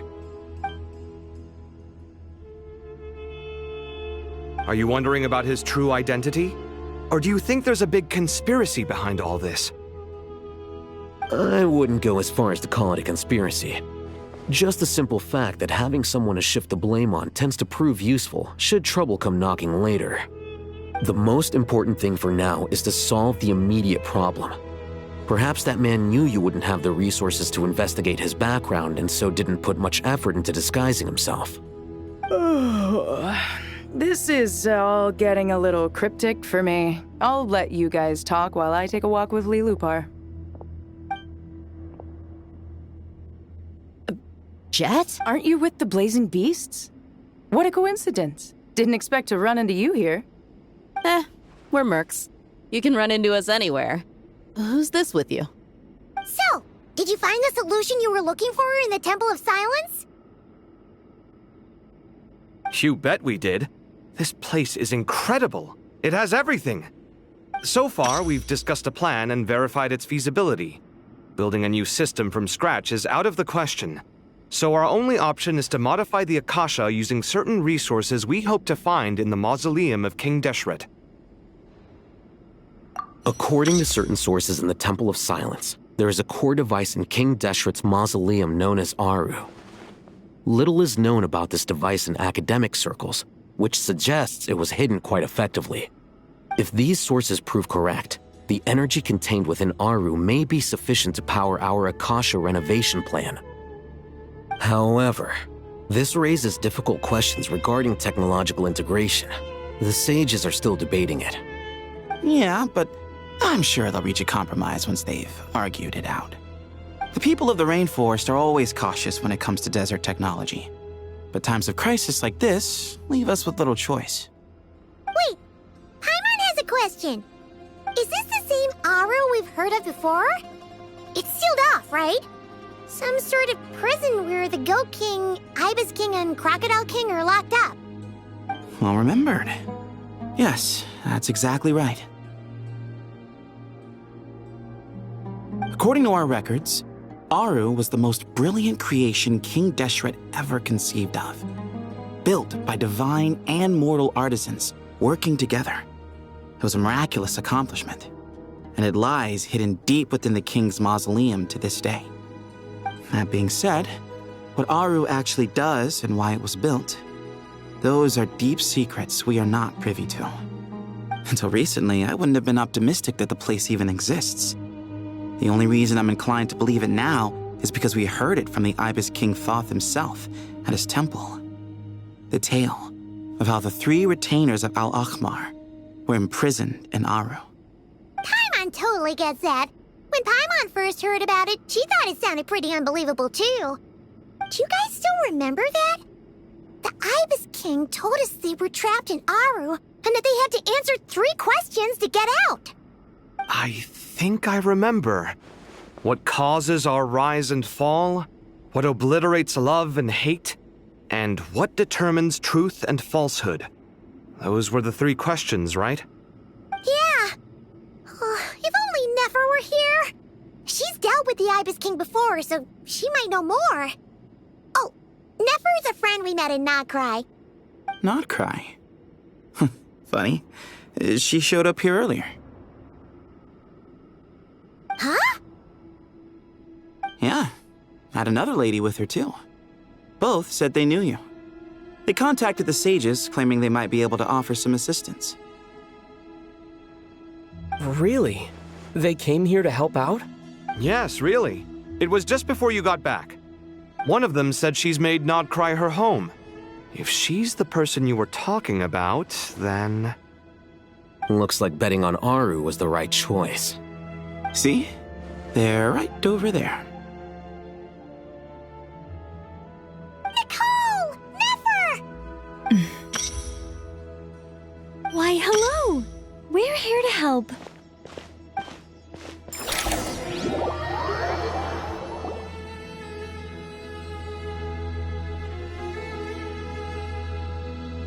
It's a good thing we left early. We almost got locked out. Locked out? What do you mean? Oh, you haven't heard? An invisible barrier has appeared around Sumeru's borders, cutting off all travel in and out. No one can leave and no one can enter. Sumeru has become a lonely island. Are the Fatui behind this too? Actually, no. This has nothing to do with them. I suspect it's a defense mechanism within Irminsul itself. Irminsul is the source of Tevat's ley lines, after all, and Sumeru is the nation closest to it. I imagine this function was put in place to seal the entire region off in the event of serious damage, preventing the disaster from spreading to the rest of Tevat. It may have been implemented long ago. other nations if the anomaly keeps spreading? Currently, that does appear to be the case, which is precisely why I am here. This is a critical moment for the world, and Sumeru is the eye of the storm.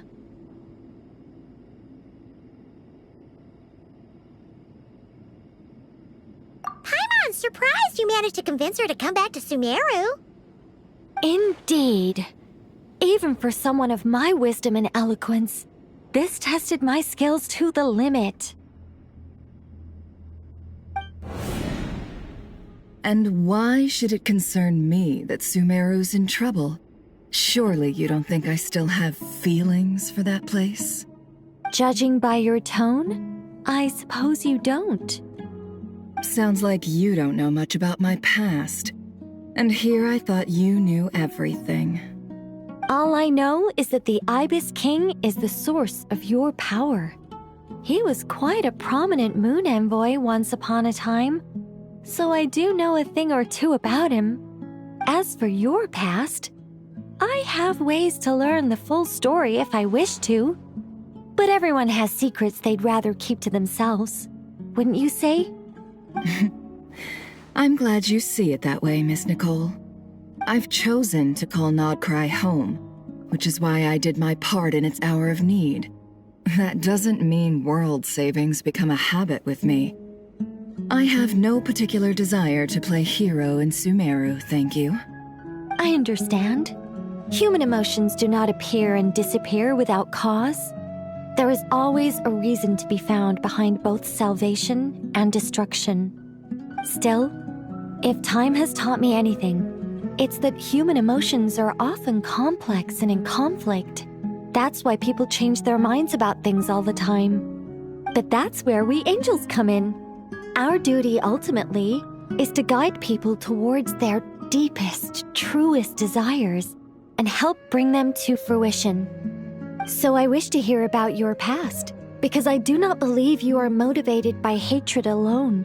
And if we still arrive at different conclusions in the end, that's okay.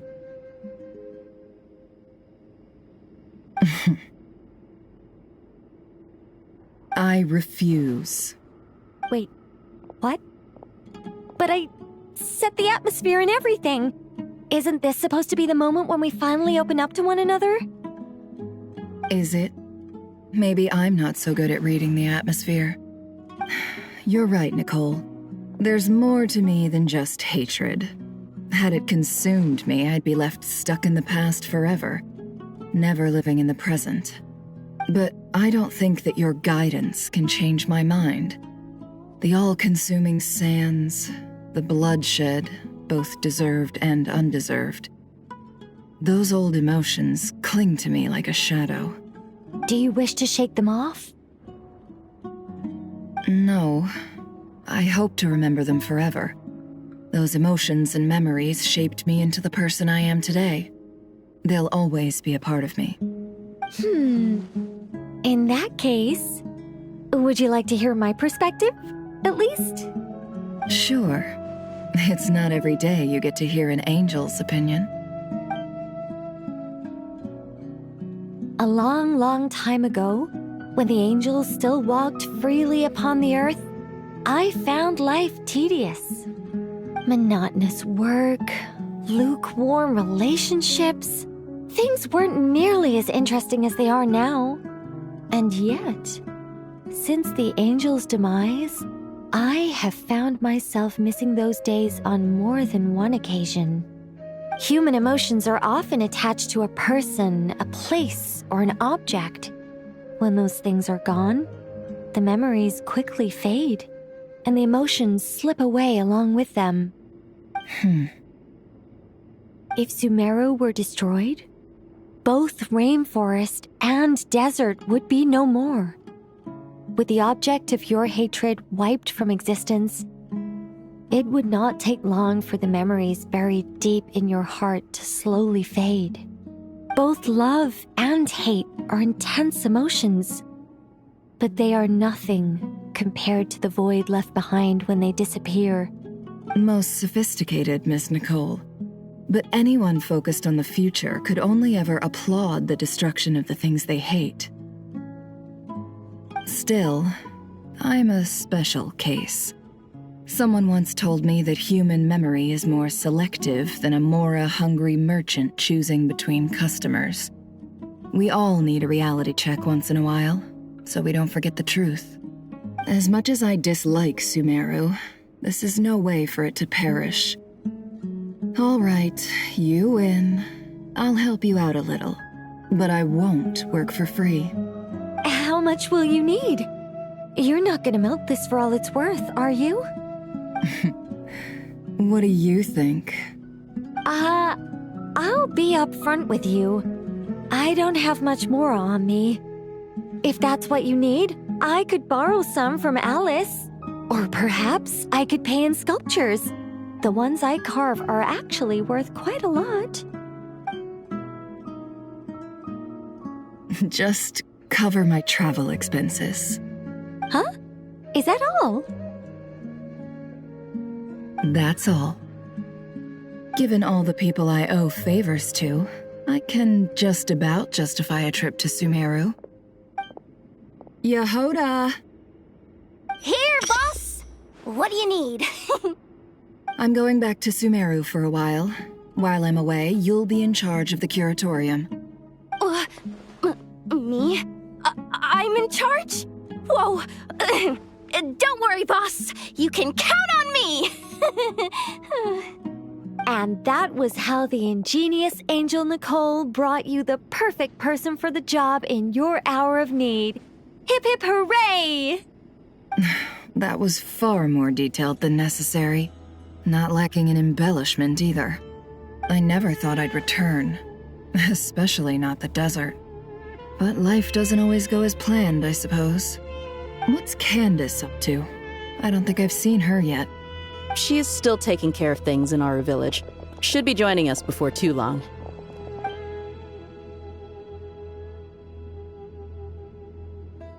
Oh, and sorry. Hope we're not interrupting anything. We have some good news, though. We're planning to go to the mausoleum of King Deshret to look for the legendary Aru, then use it to try and restore the Akasha system. According to records in the Temple of Silence, the mausoleum houses something called Aru's Chute, which can be used to establish connection with Aru. We still have some time before we leave, so there's no rush. By the way, who are these two new faces? Just call me Nefer. I'm based in Nodcry. Did I hear you mention Aru? Correct. Well, I happen to have a connection with one of the 3 retainers imprisoned inside, the Ibis King. I'm here to get things done, so if you don't mind, I think I should come with you. That sounds perfect. Miss Nefer, are you from the desert by any chance? Why do you ask? I don't know. There's a familiar air about you. Plus, you mentioned Candace. Sorry, I don't mean to pry. It was just a random thought.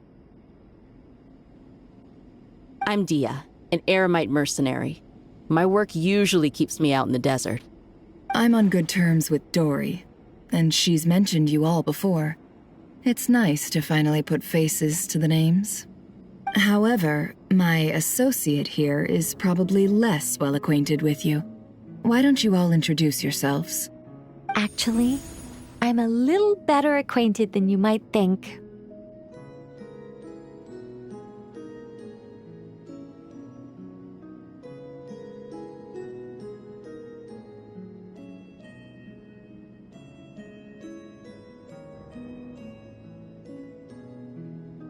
Huh?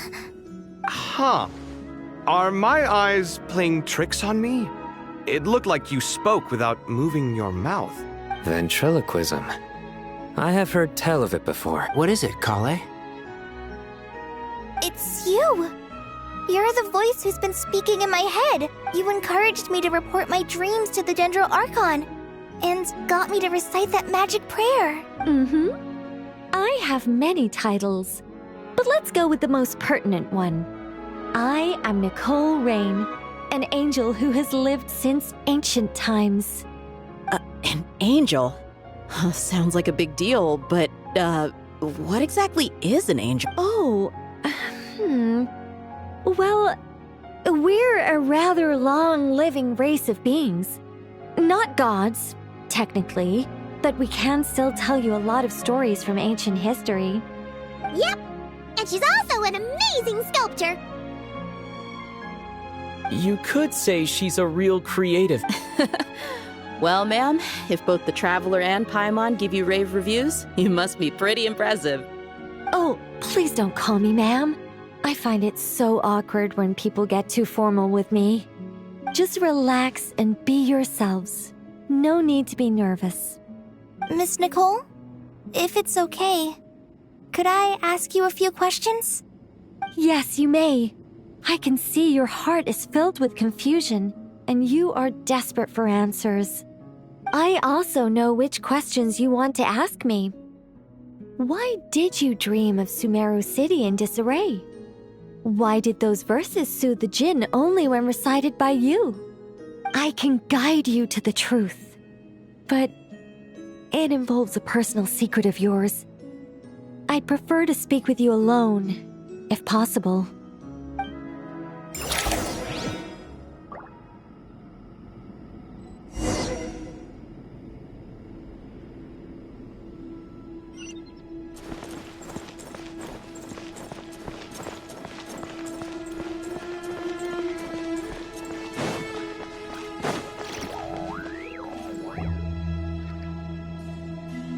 I thought we were going to speak alone.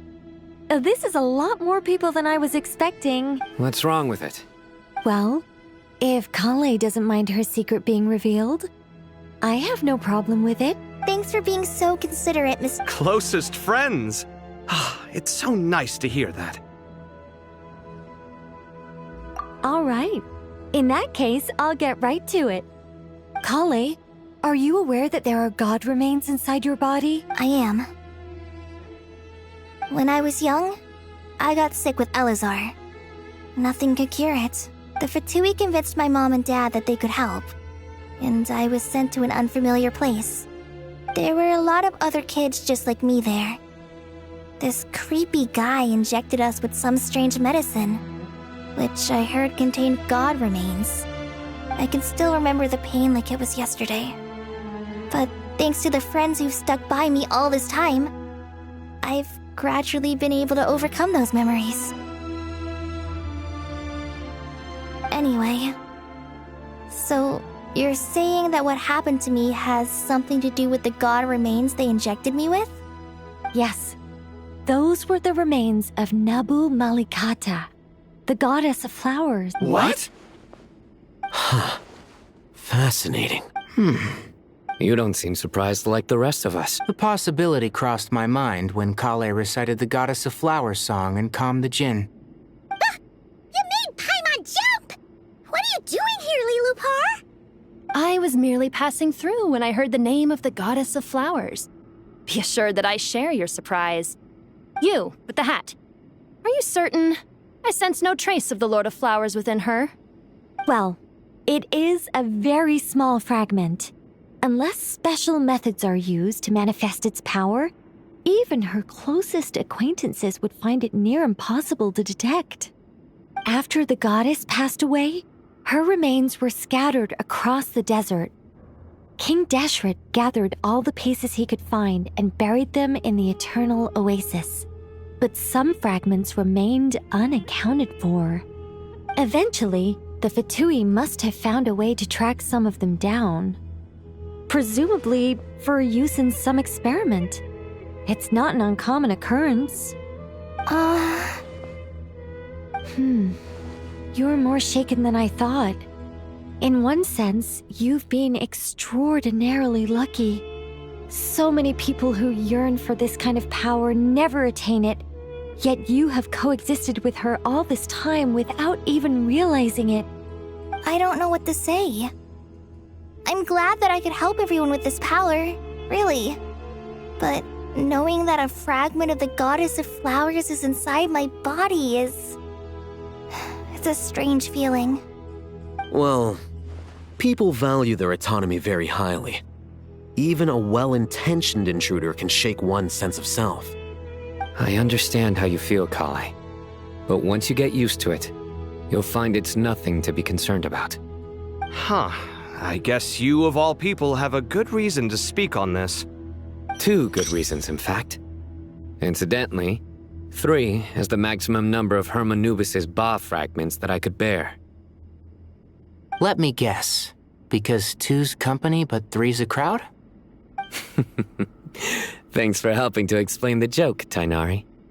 Not my intention. Goddess preserve me. I should take my leave. This boy in his wolf's head hat speaks much too differently from the Hermanubis I remember.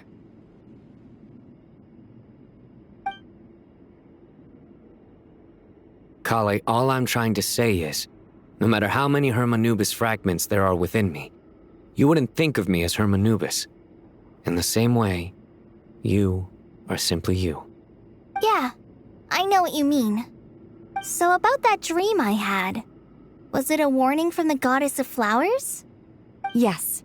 Just like me, she was an angel created by the primordial humans, born with the instinct to guide living beings.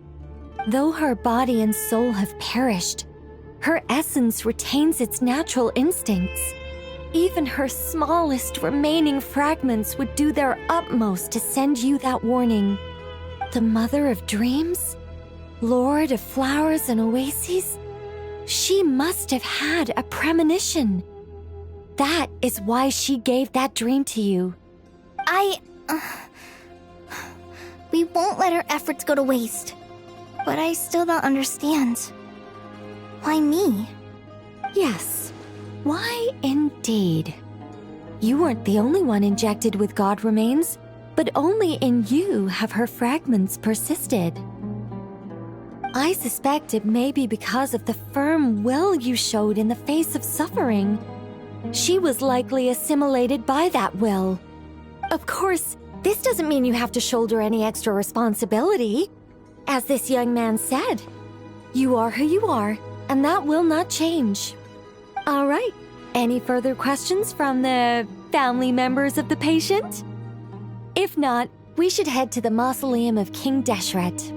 Let's move out. We all hope it'll work. But will we really be able to open Aru?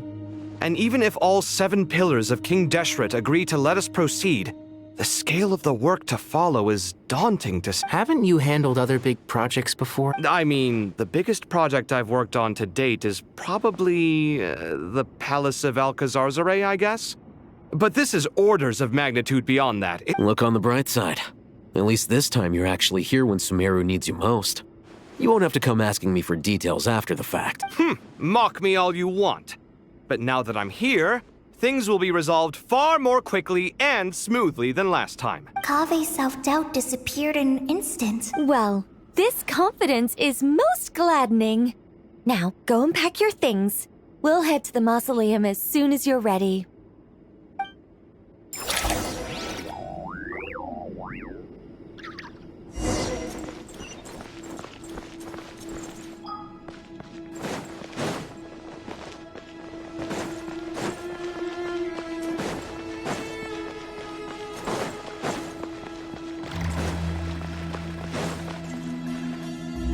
Oh, Miss Nicole. Oh, I don't know.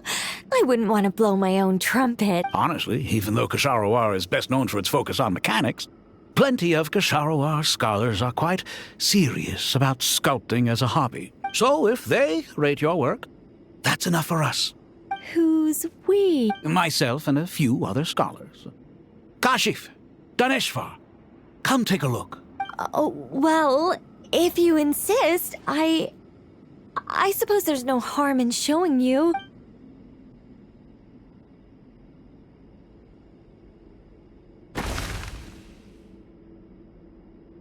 Whoa! Look at the level of detail.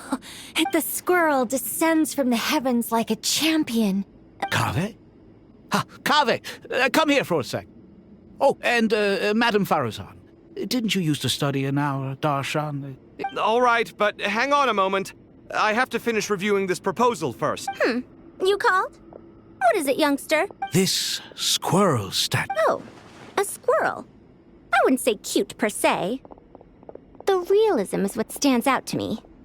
Were you trying to carve a statue of a hero, young lady? Oh, a hero? I suppose so. Actually, I didn't really have a specific theme in mind. I just started working on it, and this is how it turned out. I see. Well, do you tend to read novels about heroes in your spare time? As a matter of fact, I do quite enjoy those. Everyone loves a good tale of daring do, right? Then perhaps this statue represents the heroic tale you long to see deep down inside. Also on the subject of heroism, I feel that if the subject posed with a finger raised towards the heavens, it would lend a greater gravitas to the overall image. I'm sure some would call it cliché or old-fashioned, but not me. I think it would be a perfect fit. It has a certain classical beauty about it. Kaveh! Sorry, Madame Faruzan, I'm a little busy right now. What a pity. That young man has excellent aesthetic tastes. I was hoping to ask him for his opinion. What a genius idea! Why didn't I think of that? Classical beauty is a great direction to explore. That's it. Once I get back, I'm going to sculpt a heroic squirrel pointing its finger towards the sky. Precisely. A declaration of victory. You understand my vision. Then place the two statues face to face. Yes! That's exactly what I was thinking. It'll be a masterpiece. Miss... I'm sorry. I didn't catch your name. Just call me Nicole. Madame Faruzan? Was it? What? Oh, no. That wouldn't be right. Why ever not? Madam is a state of mind cultivated from within. Anyone may call me Madam if they so desire. My dear Miss Nicole, once we make it through these trying times, should we have the pleasure of meeting again, I shall look forward to seeing your new work. In this day of age, it's rare to find people with an appreciation for classical aesthetics. Meeting you was truly a pleasant surprise. Honestly, I feel the same way. It's been a long time since I met anyone interested in this style of statue. Clearly, they don't call you Madam for nothing. Also, I have to say, you're a very good judge of character. Because when I think about it, I really am someone who likes stories about heroes. That must be why I've quietly kept watch over generation after generation of them. Sorry, keeping watch over heroes? What exactly do you do for a living? Oh, never mind that. Let's not tell Madame Faruzan about Miss Nicole's true identity for now. Good idea. Let's limit the conversation to aesthetics.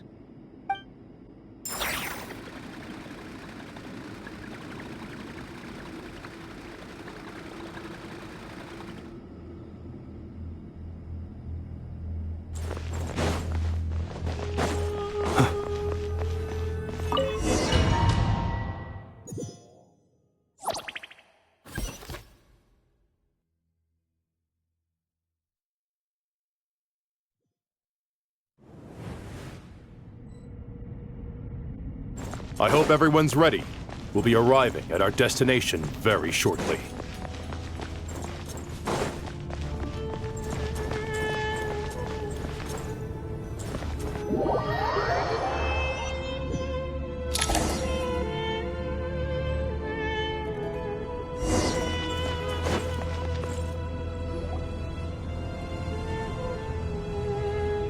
Why, we've not seen so many visitors.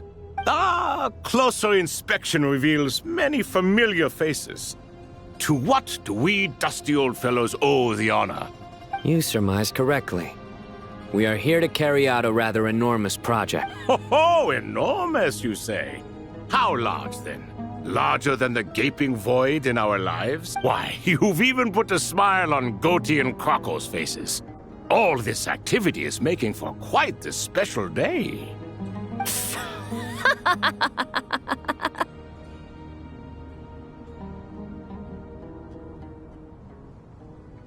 I know that laugh.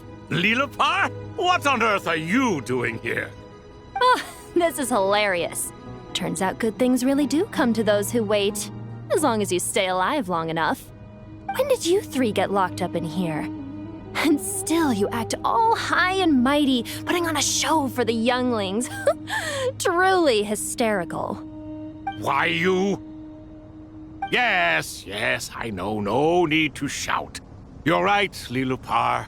Goatee, Croco, and I all have the same problem. But didn't King Deshret seal you away? How did you break free, and how did you get in here? Who knows? Perhaps you can ask my master one day, should you ever get the chance. Behold, the executioners of old. Some have turned into fragments residing in human bodies, and others are imprisoned eternally, leaving not a single shard behind. It's almost tragic, watching lowly prisoners like you act all self-important. Curiosity gnaws at you, doesn't it? Your interest in the outside world threatens to burst you at the seams. Turf. I'm starting to take a liking to this magic bottle lady. Time is of the essence. Let's get down to business. We come to you, O three ancient lords, to request your assistance on behalf of the Academia. If we can help you regain your freedom, then please consider lending us your aid. As for precisely what we need your help with, it's a long story. So, to demonstrate our sincerity, we are prepared to first resolve the problems that plague the three of you. All right, stop arguing, Croco. And Goatee, don't you start. What's the harm in letting her speak? It's not worth getting so angry about.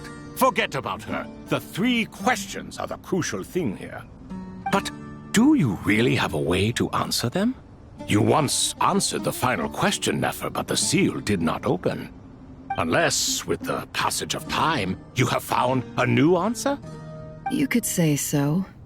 When you first asked me what determines truth and falsehood, my answer was a liar's soul. Liars are the best at seeing through the falsehoods of the world. But if you want them to tell you the truth, you have to reach their soul. I think that makes sense. I found it quite compelling myself, and I told Nefer so. Well, that's simply because it was my answer. Can you guess which answer Al-Ahmar wanted then? Time. And that's not only the answer to the final question. It's the answer to all three of them. All things wax and wane with the passage of time. Love and hate eventually fade into nothing. Current affairs are always fraught with conflict and controversy. Only time can distinguish between right and wrong. You once described King Deshret as a proud man. I'd say that the prouder someone is, the more inclined they are to believe that only time is qualified to be their judge. Time. Well. Indeed. Perhaps in building Aru, our king was in fact attempting to reverse time, to bring love and hate, right and wrong, the rise and fall of all things back to their point of origin.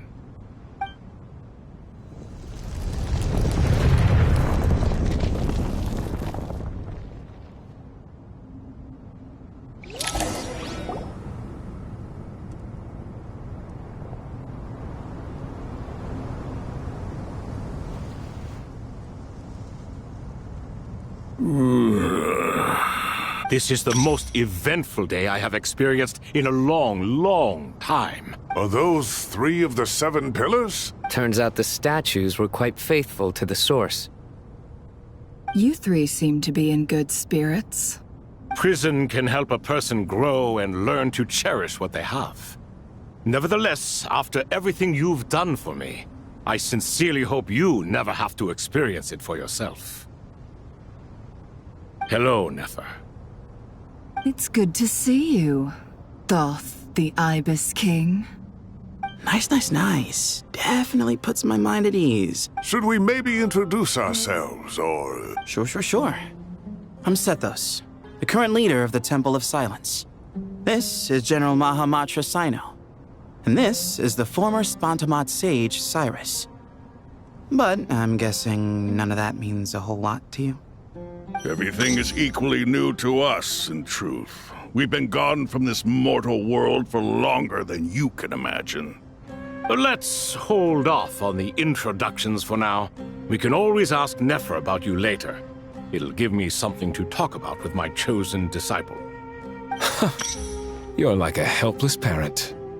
Gods and people of yore are not necessarily welcome in today's world. Self-awareness is one of my finest qualities. I thought I ought to share its fruits with you two. Is that so? Well, I think we'll take it in stride, just as we did with the 3 questions. Let's not forget, it was my persistence that won you both your freedom. Fair point. I have to applaud your persistence. And I must praise you for your wisdom. Now, state your wishes, young ones. I'm sorry? Why, your tremendous accomplishments deserve a reward, do they not? You must let us do something for you in return. General Mahamatra, what do you think? I won't beat around the bush. Sumeru is facing a crisis the likes of which have never been seen before.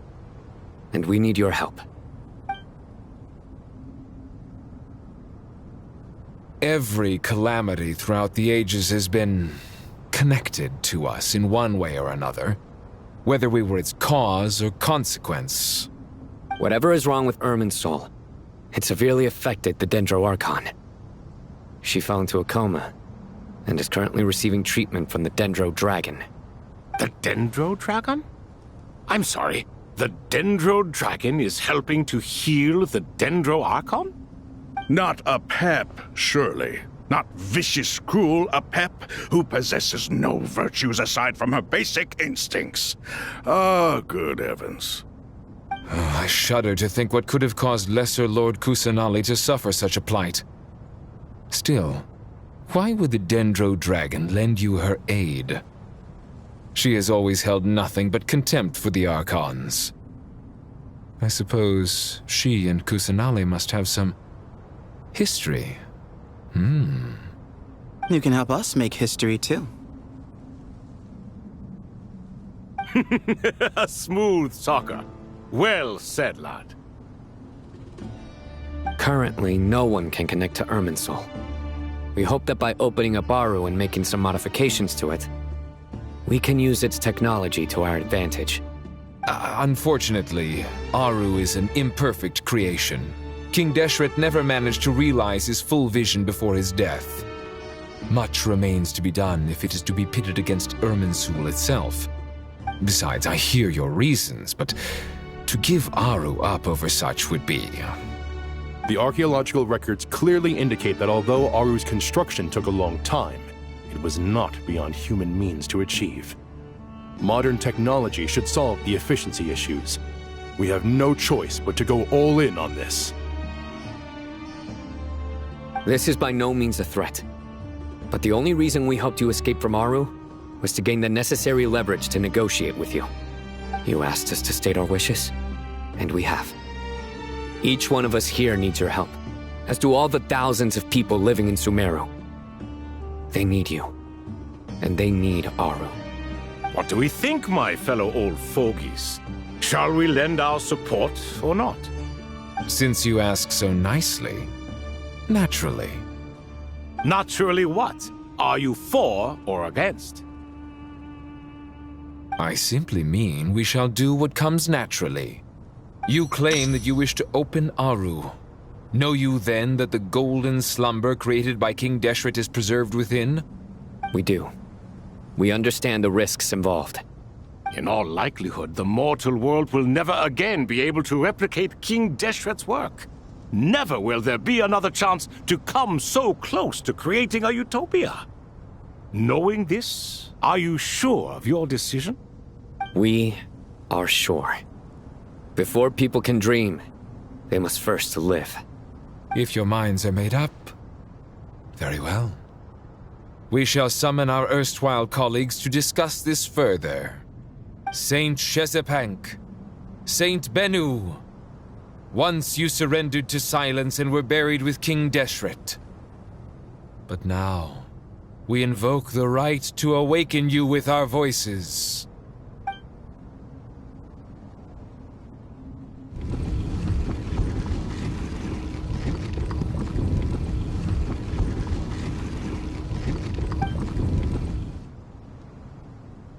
Saint Binu, responding to your call. 3 kings detected. Initiating autonomous will. Saint Shezbank, responding to your call. 3 kings detected. Initiating autonomous will. Ah, Lord Herreshoff. What a long time it has been. I trust you are keeping well. Then your trust in my well-being has long outlived your physical body. You have always opened with that same phrase, in life, death, and now even beyond. Al-Akhmar is long gone. What is the reason for this meeting? You're awake? Good. We are voting on whether to give the people of present-day Sumeru access to Aru and permit them to perform technological renovations. You have the right to support or oppose the motion. Aru is the pride of Al-Akhmar. Opening Aru requires the unanimous consent of the 7 pillars. I hope you have a convincing reason to present to us. Sumeru is currently in the midst of a major calamity. Let us not forget that while Al-Akhmar was a stern ruler, he was also a teacher of wisdom. A god without his people shall cease to exist, and King Deshret's greatest wish was to provide protection for his people. Let us then honor our God King's wishes as we consider our decision. I do not mean to mock these proceedings, but what is the point of a unanimous vote when we know that the last of the 7 pillars, the Dendro Dragon Apep, will never communicate with us? This will no doubt surprise your mechanical mind, and I have no intention of trying to persuade you it is true. But Apep is, in fact, healing the Dendro Archon as we speak. Huh? Can someone attest to this? Do we have any proof? I ask the 3 kings. Can any of you vouch for the truth of this claim? Naturally, the Ibis King, Thoth. What? It was Thoth's disciples who revealed the truth to us. We need not debate its veracity. Simply let Thoth bear accountability. That way the rest of us may have a clear conscience. Herreshoff, you diabolical fiend! I awakened our former colleagues for you, supported your opinion, and backed your decision. What sort of fiend would do that? I miss the days when Hermanubis was still around. At times like this, he would offer to take accountability. What are you trying to say? Is my word worth less to you than Hermanubis's? Hypocrite though you are, Lord Thoth, you are humorous in equal measure. How could we bear not to associate with a character such as you? I, Saint Shezpank, approve the Goat King's proposal. Since King Deshret is no more, we shall receive no reprimand for acting beyond our remit. Nevertheless, I sincerely hope that those before us understand the significance of what they intend to do. Remember, the moment that Aru is liberated, the myriad souls residing within the Golden Slumber will return to the ley lines. And once the ley lines flow again, these souls shall in turn be received by Irminsul. To take this step is to bring the perfect afterlife created by our king to a permanent end. We understand that well, and we have decided to proceed regardless. Furthermore, the contemporary human perspective would contend that confining souls in this way is no act of benevolence. The deceased have a right to rest in peace. King Deshret's creation is clearly a place of rest and peace. It is just that many do not see it this way. But no matter. Saint Binu approves. Hermanubis' representative and the Dendro Dragon Apep made their choice ahead of time, while the Goat King, Ibis King, and Crocodile King have also granted permission to liberate Aru.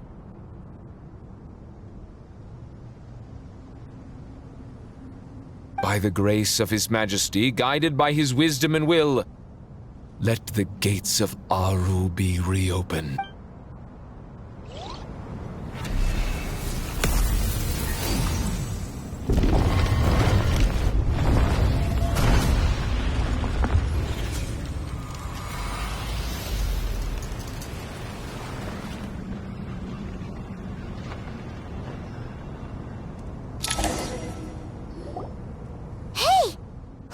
What's this? Are we under it? No. Wait, it's... Here you are. Through the sands of time. Father. Father, is it really you? It's Jet's father, Jibriel! That's right! He entered the golden slumber, didn't he? I smell blood and sand on you. You've grown. Strong as a wild beast, and without shedding a tear. You have to leave, don't you? Please, just answer me this. What should I do for you? This meeting is a blessing from the gods. My soul, once imprisoned along with that of Semail, is finally free. I am truly grateful for the chance to see you again. That the dead should meet the living is itself a miracle. One brief, precious moment is enough. Enough to set my heart at ease. Do not weep for me, Jet. I know you will accomplish many great things in your life. You will go further and climb higher than I ever did. All I ask is that you take good care of yourself.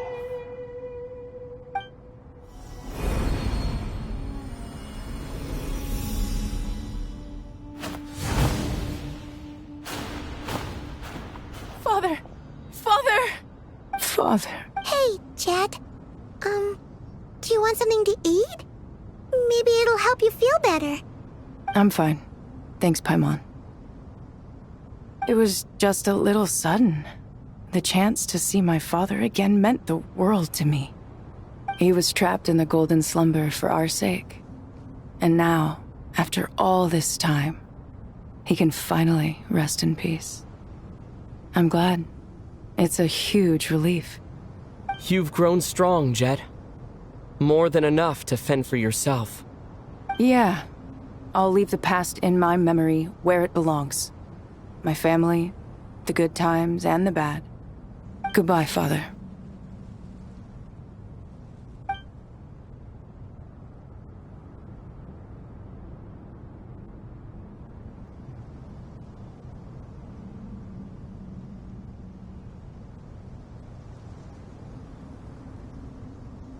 Ah, me, what a touching reunion that was. It seems we did a good deed today. We three retainers, once imprisoned for our iniquity, are surely the least qualified to judge whether this deed is good or bad. Either way, Aru is open. Now you have your opportunity, and with it, whatever trouble may ensue. Although Aru was created by a god, human craftsmanship was nevertheless required to build the gate that connects it to this world. Perhaps the relationship between gods and humanity follows a similar principle. As for your proposed renovations, we cannot determine which functions to keep or discard. Proceed as you see fit, but please entrust the task to your most accomplished scholars, or Bennu will be most displeased. It matters not. The Ibis King shall be accountable if any problems arise.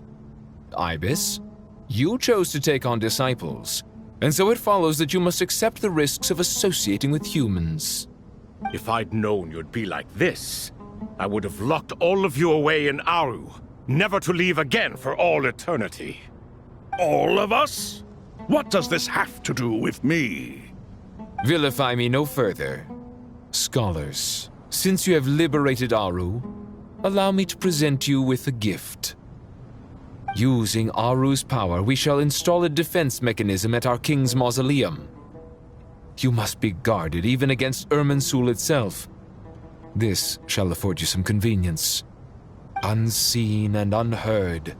From this moment forth, none may by sight or hearing perceive anything said or done within the mausoleum.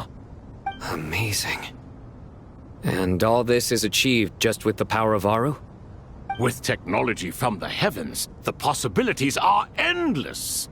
Just because King Deshret did not use it for this purpose does not mean that it cannot be done. So, marvel away. This is the reward you have earned. All right. Well, that resolves the issue of confidentiality. What about the technical side? Do we have the manpower? Why, yes.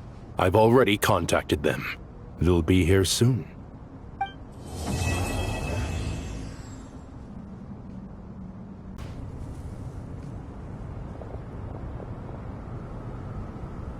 You must be the ones tasked by the Academia with renovating Aru? That's right. Good afternoon. I'm Kaveh, and these two are Termezi and Naisaburi. Hey, I'll hate them! Come and introduce yourself! We've met before. This is Thoth, the Ibis King, and everyone knows these two. Afternoon, gentlemen. I've only ever seen these two in murals! Ah, the paintings in the temple. They show us chatting, playing cards, playing chess. Precisely the activities we most enjoy, funnily enough. No, only you enjoy playing chess. We were just humoring you. I wouldn't go that far. Back to the matter at hand. A preliminary assessment by the Academia indicates that this project requires expertise in various disciplines, including the deciphering of ancient texts, mechanical engineering, the restoration of ancient ruins, and elemental theory. The most capable minds in their respective fields are here before you. If there are no objections, we'd like to begin our work. The artisans who built Aru for Al-Ahmar gave their very lives to create this splendid work. Follow their example by giving your utmost devotion to this project. I didn't know that. We'll do our best, of course, but we certainly won't be sacrificing our lives. Such brazen words. Humans these days are a far cry from their ancestors. What little respect you show for King Deshret. No, that's not what he meant. Please, don't mind him. He shares your sentiments, just not your, penchant for hyperbole. Assuming that's what you were going for? I just think it's important to manage expectations. Forgive my lack of courtesy, but we simply can't sacrifice our lives to the gods on completion of the project like people in the legends of old. Here's a first draft of the project proposal for your perusal. Please let us know if you have any requests. Normally, I'd have made it look a lot more visually appealing, but we were really pressed for time on this occasion. I hope you'll forgive me if it's a little rough around the edges. Naturally. If my fellow ministers deem this meager display of respect sufficient, I suppose I can consider agreeing to their proposal. Why are you so preoccupied with the ostentatious displays of respect to Al-Ahmar? We should be trying to make things easy for them. You never know. We might have to rely on these young people to look after us in our old age. Exactly. This is Aru's mainframe. Be reminded to use it with great caution. We certainly will. Thank you for your assistance. You may attempt to lay out punishment should you so desire, though I'm afraid it would be futile. You and I both know that certain components of Aru can only be operated by humans. King Deshret always believed in humanity. Still, the reason that Aru's modules are designed that way is not so much because he trusted them, but more because he was wary of you. Is that true? No wonder human artisans helped to build Aru then. He actually required human assistance to create his greatest work. Naturally. Have you noticed that the Goat King keeps giving superficial responses? It's like he's just going through the motions and leaving the real debate to his colleagues. He understands the art of perfunctory speech. That's what earned him his position as the Minister of Ministers. It seems the rumors about King Deshret being a poor judge of character are baseless after all. Excuse me for being blunt, but it sounds suspiciously like you're putting yourself on a pedestal and mocking me. You're mistaken. And while there's nothing strictly wrong with making every conversation about yourself, it's not exactly a positive tendency either. You? Whatever. I knew it'd be like this working with you. All right, let me past. I need to look at this console. It's your job to activate it after all. Let's begin. Everyone, please proceed with the external checks and preparations as per the procedures outlined in the engineering plan.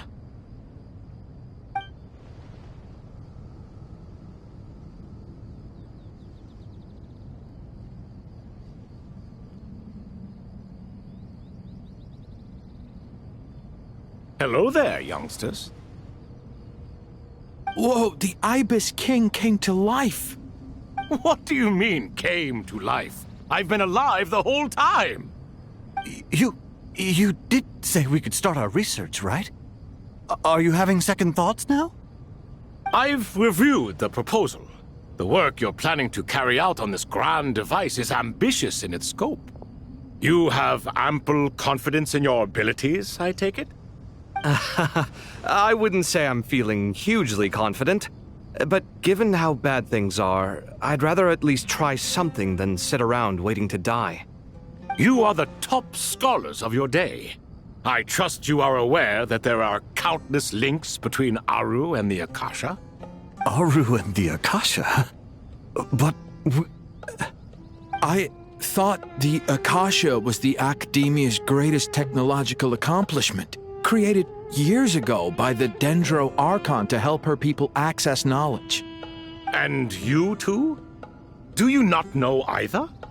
You've read the instruction manual, right? You tell them. An instruction manual?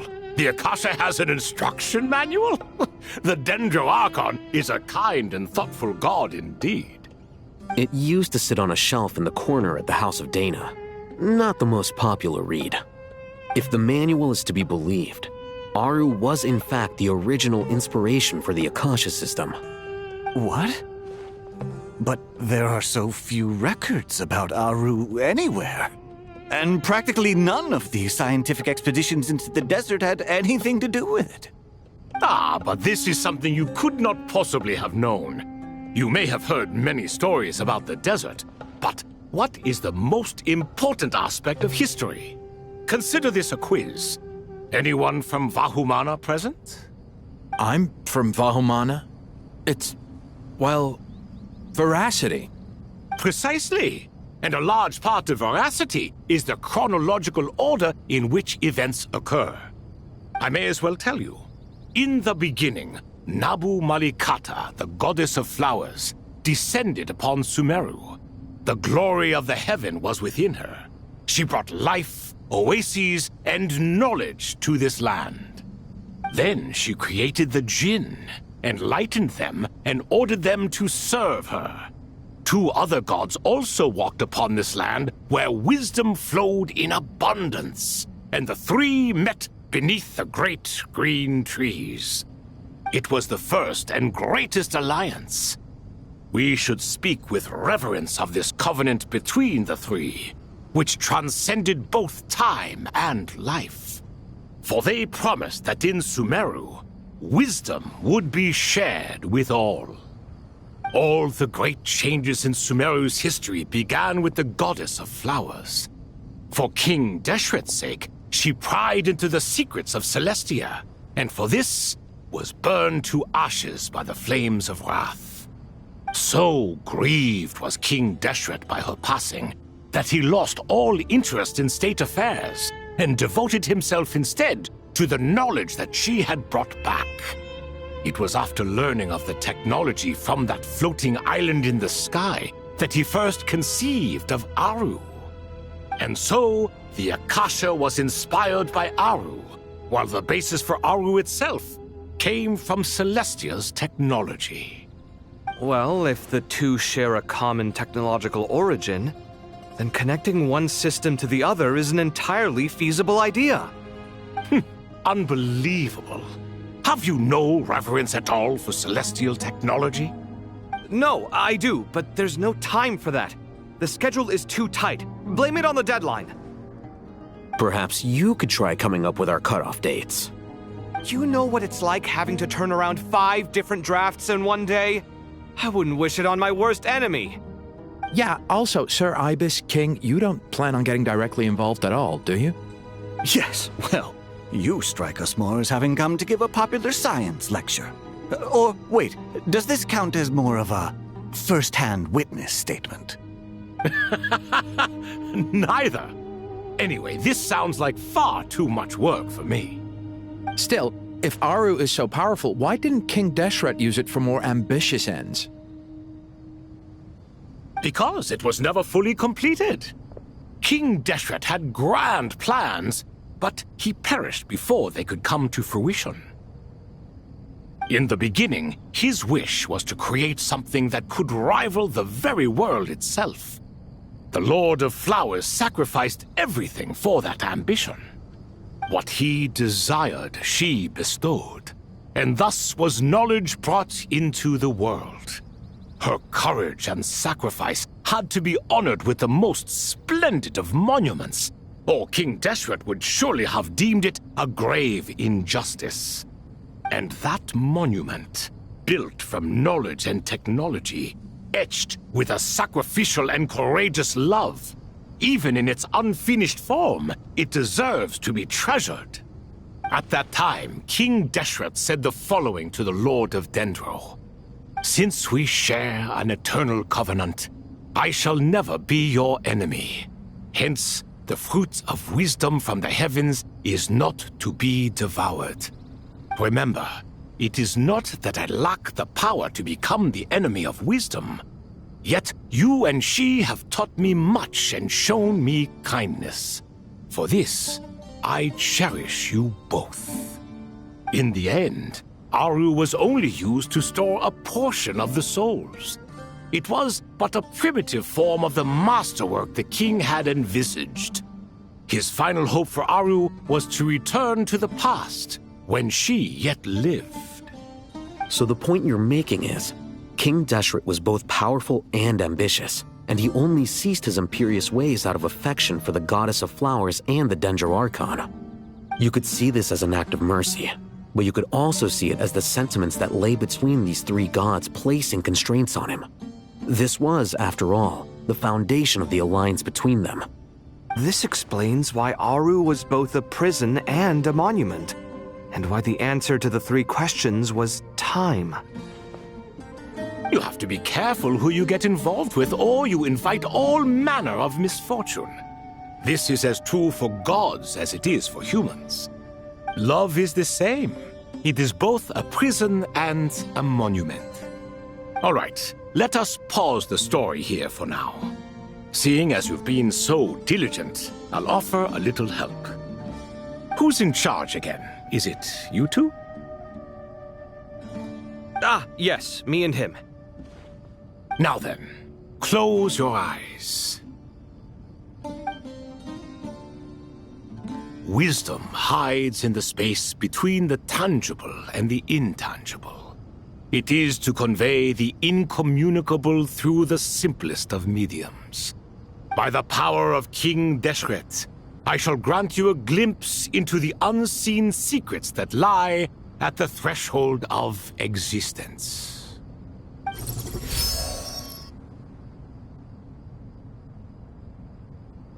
Where did this come from? Is it a new mechanism? It looks more like some form of externalized information. You've rendered it visible? Just as the Akasha allows you to access a greater range of knowledge, the power of our king permits one to perceive ingenuities that do not belong to this world. This is no ordinary mechanism. It reflects the internal structure of Aru. Whether you choose to increase or decrease, keep or discard. Come, use these to achieve the outcome you desire. Looks mechanical to me. Better let me handle it, just in case. But wait, how do I get up there? Turn around. So that's where the elevator is!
obelisks were used to record important information in the ancient desert civilization.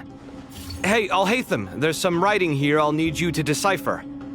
I've sent it to your screen. Do you see it? Got it. It's a little blurry, but I should manage. Take a look and tell me what it says. Oh, and I'll send any other similar text directly to you from now. Let's start with this one. It's a variant of an older script. Herein lie verses written for the Yellow Sands. Looks like cultural information from the age of King Deshret. If so, I suggest you delete it. Words thrown together merely for fun. I had no idea Aru kept a record of this. Well, as long as you're certain that this is strictly private information, that's fine. It is unimportant. All right, well, I guess I'll start now.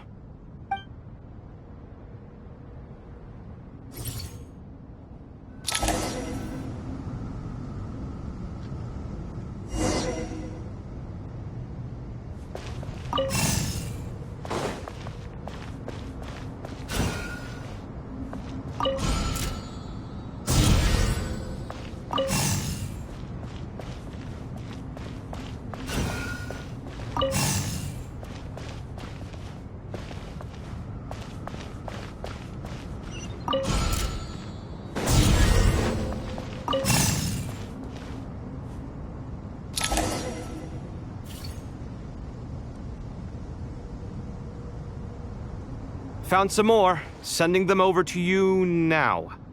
These are all reports about the Gurubad conflict. Can we delete them? I'd say so. Most of this information has already been archived anyway. What if there are details in there that Vahumana missed?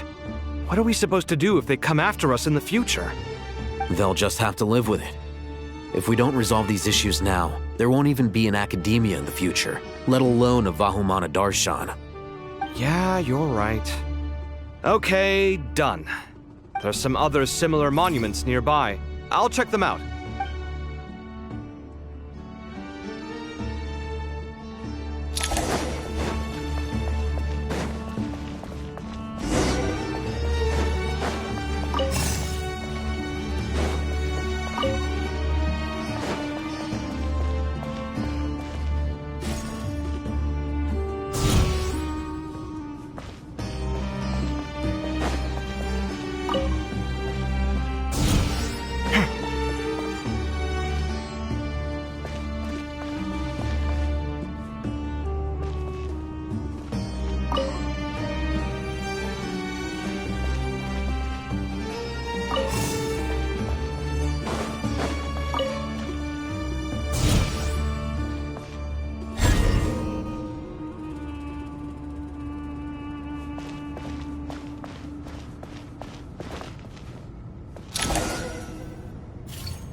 Another monument.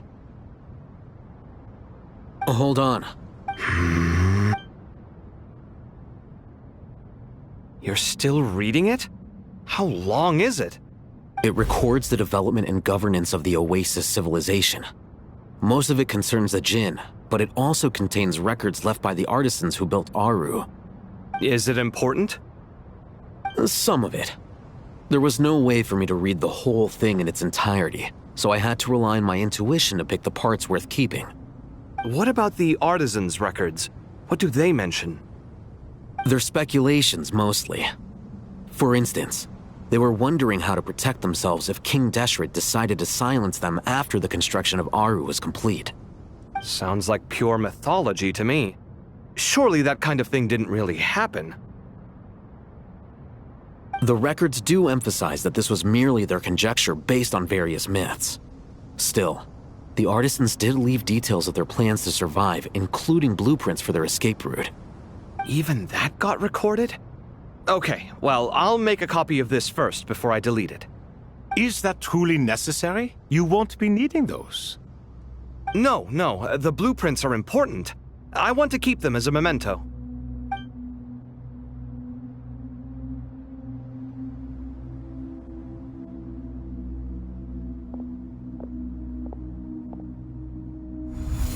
I think that should just about do it. It meets the requirements of the contingency plans, so we should be good. I gotta say, it's the strangest feeling, this cross between reality and the intangible. It's like drifting between life and death, or in and out of a dream, using my own hands to manipulate illusions that are forever out of reach. Chasing dreams in the most literal sense. Definitely a novel experience. What happens if my spirit just floats away? That won't happen. Anyway, I wouldn't celebrate just yet if I were you. There's likely to be a phase 2 of this project. All right. I'd better keep my wits about me then.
Traveler from afar, do you worry for the fate of Sumeru? Whoa!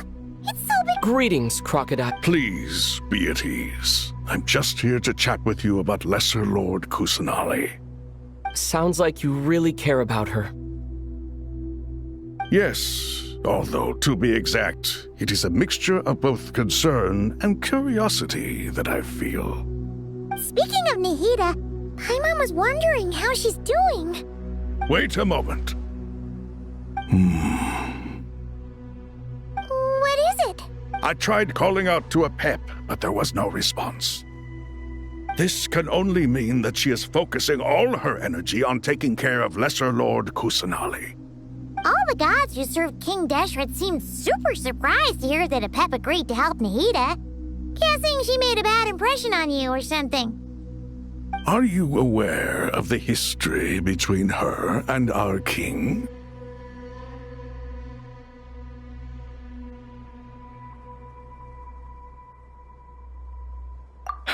Then you are learned indeed. I'm glad to know that Sumeru has the support of someone like you. At the end of his life, King Deshret tricked the Dendro Dragon into swallowing him whole, leaving her to bear the torment of his sins. The Dendro Dragon despised King Deshret, yet he outwitted her. Rather than bringing disaster to the land, he chose to deceive her and thereby ensure his annihilation. An act that surely displays his love for humanity. The Dendro Dragon stands for the glory of a bygone era. She hated Al-Akhmar and what he represented. All the gods, all the power they wielded. And so, her willingness to help the Dendro Archon through this crisis comes as a great surprise indeed. It makes one wonder whether, perhaps, the Dendro Archon assisted her in the past. Yep, Nahida did her a huge favor.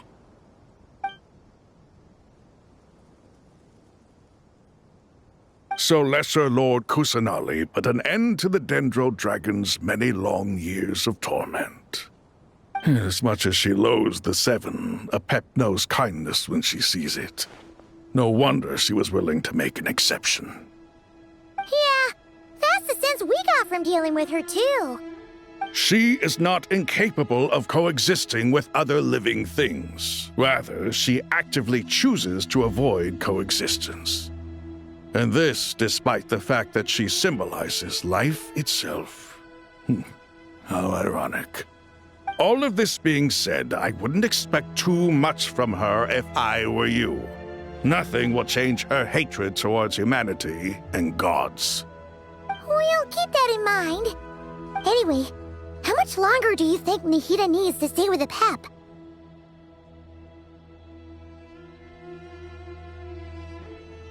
For all we know, the Fatui might still be in the desert. I'm alright, Paimon. Huh? Was that Nahida's voice? It seems the treat. Since when do my deeds require your evaluation? Ah! Here will do just fine. I had no intention of taking you any further. One ought not expect greater generosity than they have earned. You always hide your kindness away like an oasis within a sandstorm. Only those who make it through the swirling winds can know just how beautiful that oasis is, and how much hope it brings. You dare appraise my being? No, I'm expressing my gratitude.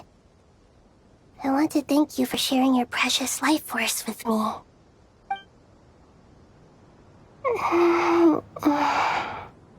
Awake already? You are more resilient than I thought.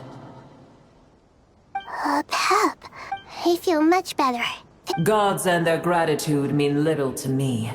I would rather you give me your assurance that the situation with Irminsul and Sumeru's ley lines will be competently managed.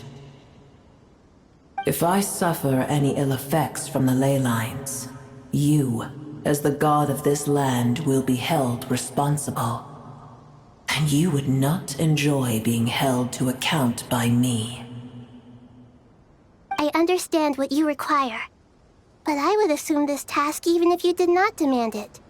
Sumeru is my responsibility. I must resume my duties as soon as possible. A farcical notion. God of Sumeru, I hope you realize how unextraordinary your strength is. And yet, maybe it is precisely what defines me. A god of wisdom is not meant to rule by force. Then hold steady. We go forth. Well, I'll be. Is that a pep? Do my eyes deceive me? Of all places, the Dendro Dragon has decided to visit the mausoleum of King Deshret? I see that after all this time, El Ahmar's menagerie of ministers remain as vile as ever. It's a pleasure, Dendro Dragon. Had you arrived but a little sooner, you might have attended a meeting of the Seven Pillars. What a nauseating thought. You are not the first insects I have had the displeasure of dealing with today. A swarm of them tugged on my tail on my way over. Goodness knows what hovels they crawled from. Why do all the creatures of this world remain so lowly after all this time? What did you do with them? I cast them away. What would you have me do? Keep them as trinkets? Boer, this is where we shall part ways. To be clear, I do not wish to see you or anyone else here ever again, unless absolutely necessary. Then I wish you peace as you return to your dwelling place.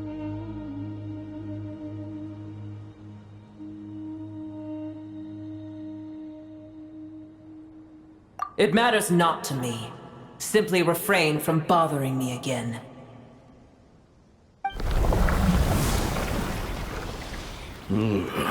A force to be reckoned with. At times like this, I feel glad that she has no interest in any of this. Hold on, just hold on, okay? We're almost there.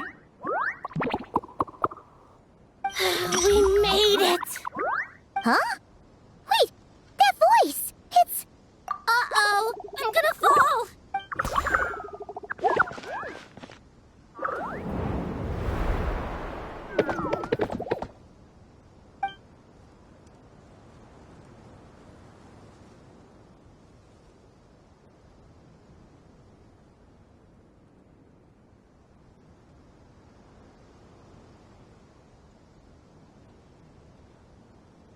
Well, that's a relief.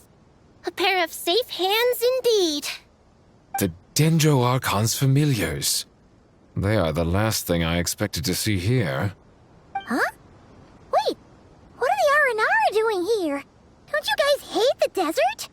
Obviously I was worried about the Dendro Archon. I've been supporting them with my Pari powers the whole way here. Oh, you seem pretty nervous. Is it because there are too many people around? Not just people. It's all these non-human beings, too. It's hard on them. I can't believe you made such a long and dangerous journey just for my sake. I appreciate your support so much. Thank you all. I'll have to ask everyone to wait while I help our new arrival settle in. Once I'm done, I'll gather everyone to discuss our next steps. Traveler, Paimon, shall we find a place for our friends to stay? Awesome! Well, first I have some questions. Okay, I think that covers everything.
Hello, everyone. It's only us.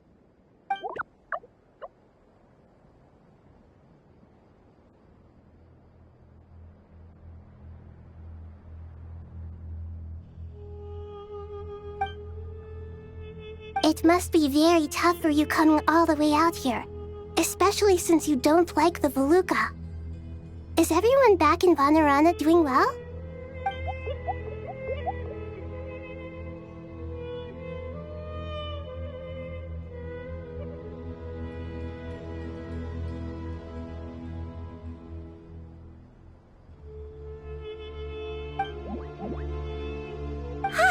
Everyone's here. Good. Are you okay? You look like you were about to pass out back there. Then you're forgetting who I am. Don't underestimate me.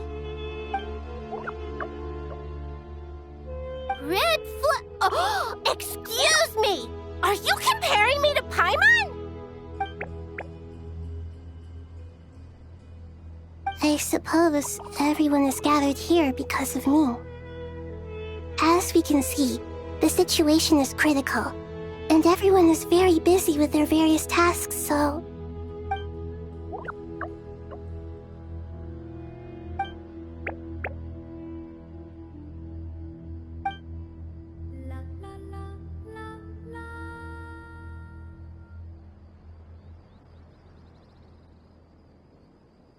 I can't thank you enough. Right now, we're focused on restructuring Aru, processing excess information, and helping restore everyone's confidence. I'm sure you'll find it all very straightforward. I can help too. Just let me know where I'm needed.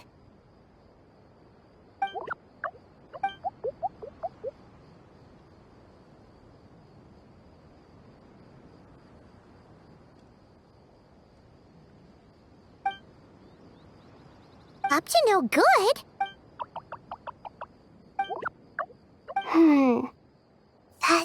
definitely sounds suspicious. Traveler, Paimon, I have other work to attend to here that needs to take priority. Could I trouble you to investigate the situation Arabalika spoke of? No problem. Leave it to us. Thank you. I'm counting on you.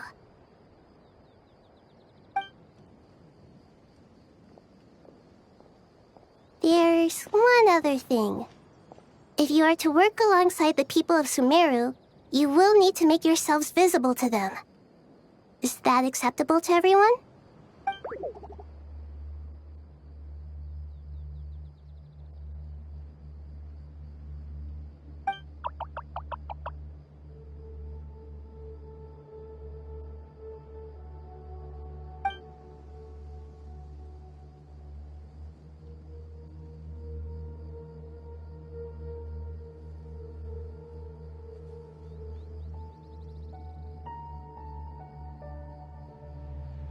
There's nothing to fear. No one here will hurt you. But if you do feel afraid, don't worry. Just call my name and I'll be there. Very well. Now, I shall bestow a small blessing upon you all. Whenever people see you and interact with you, from the moment their gaze meets yours, they will experience the most beautiful of dreams.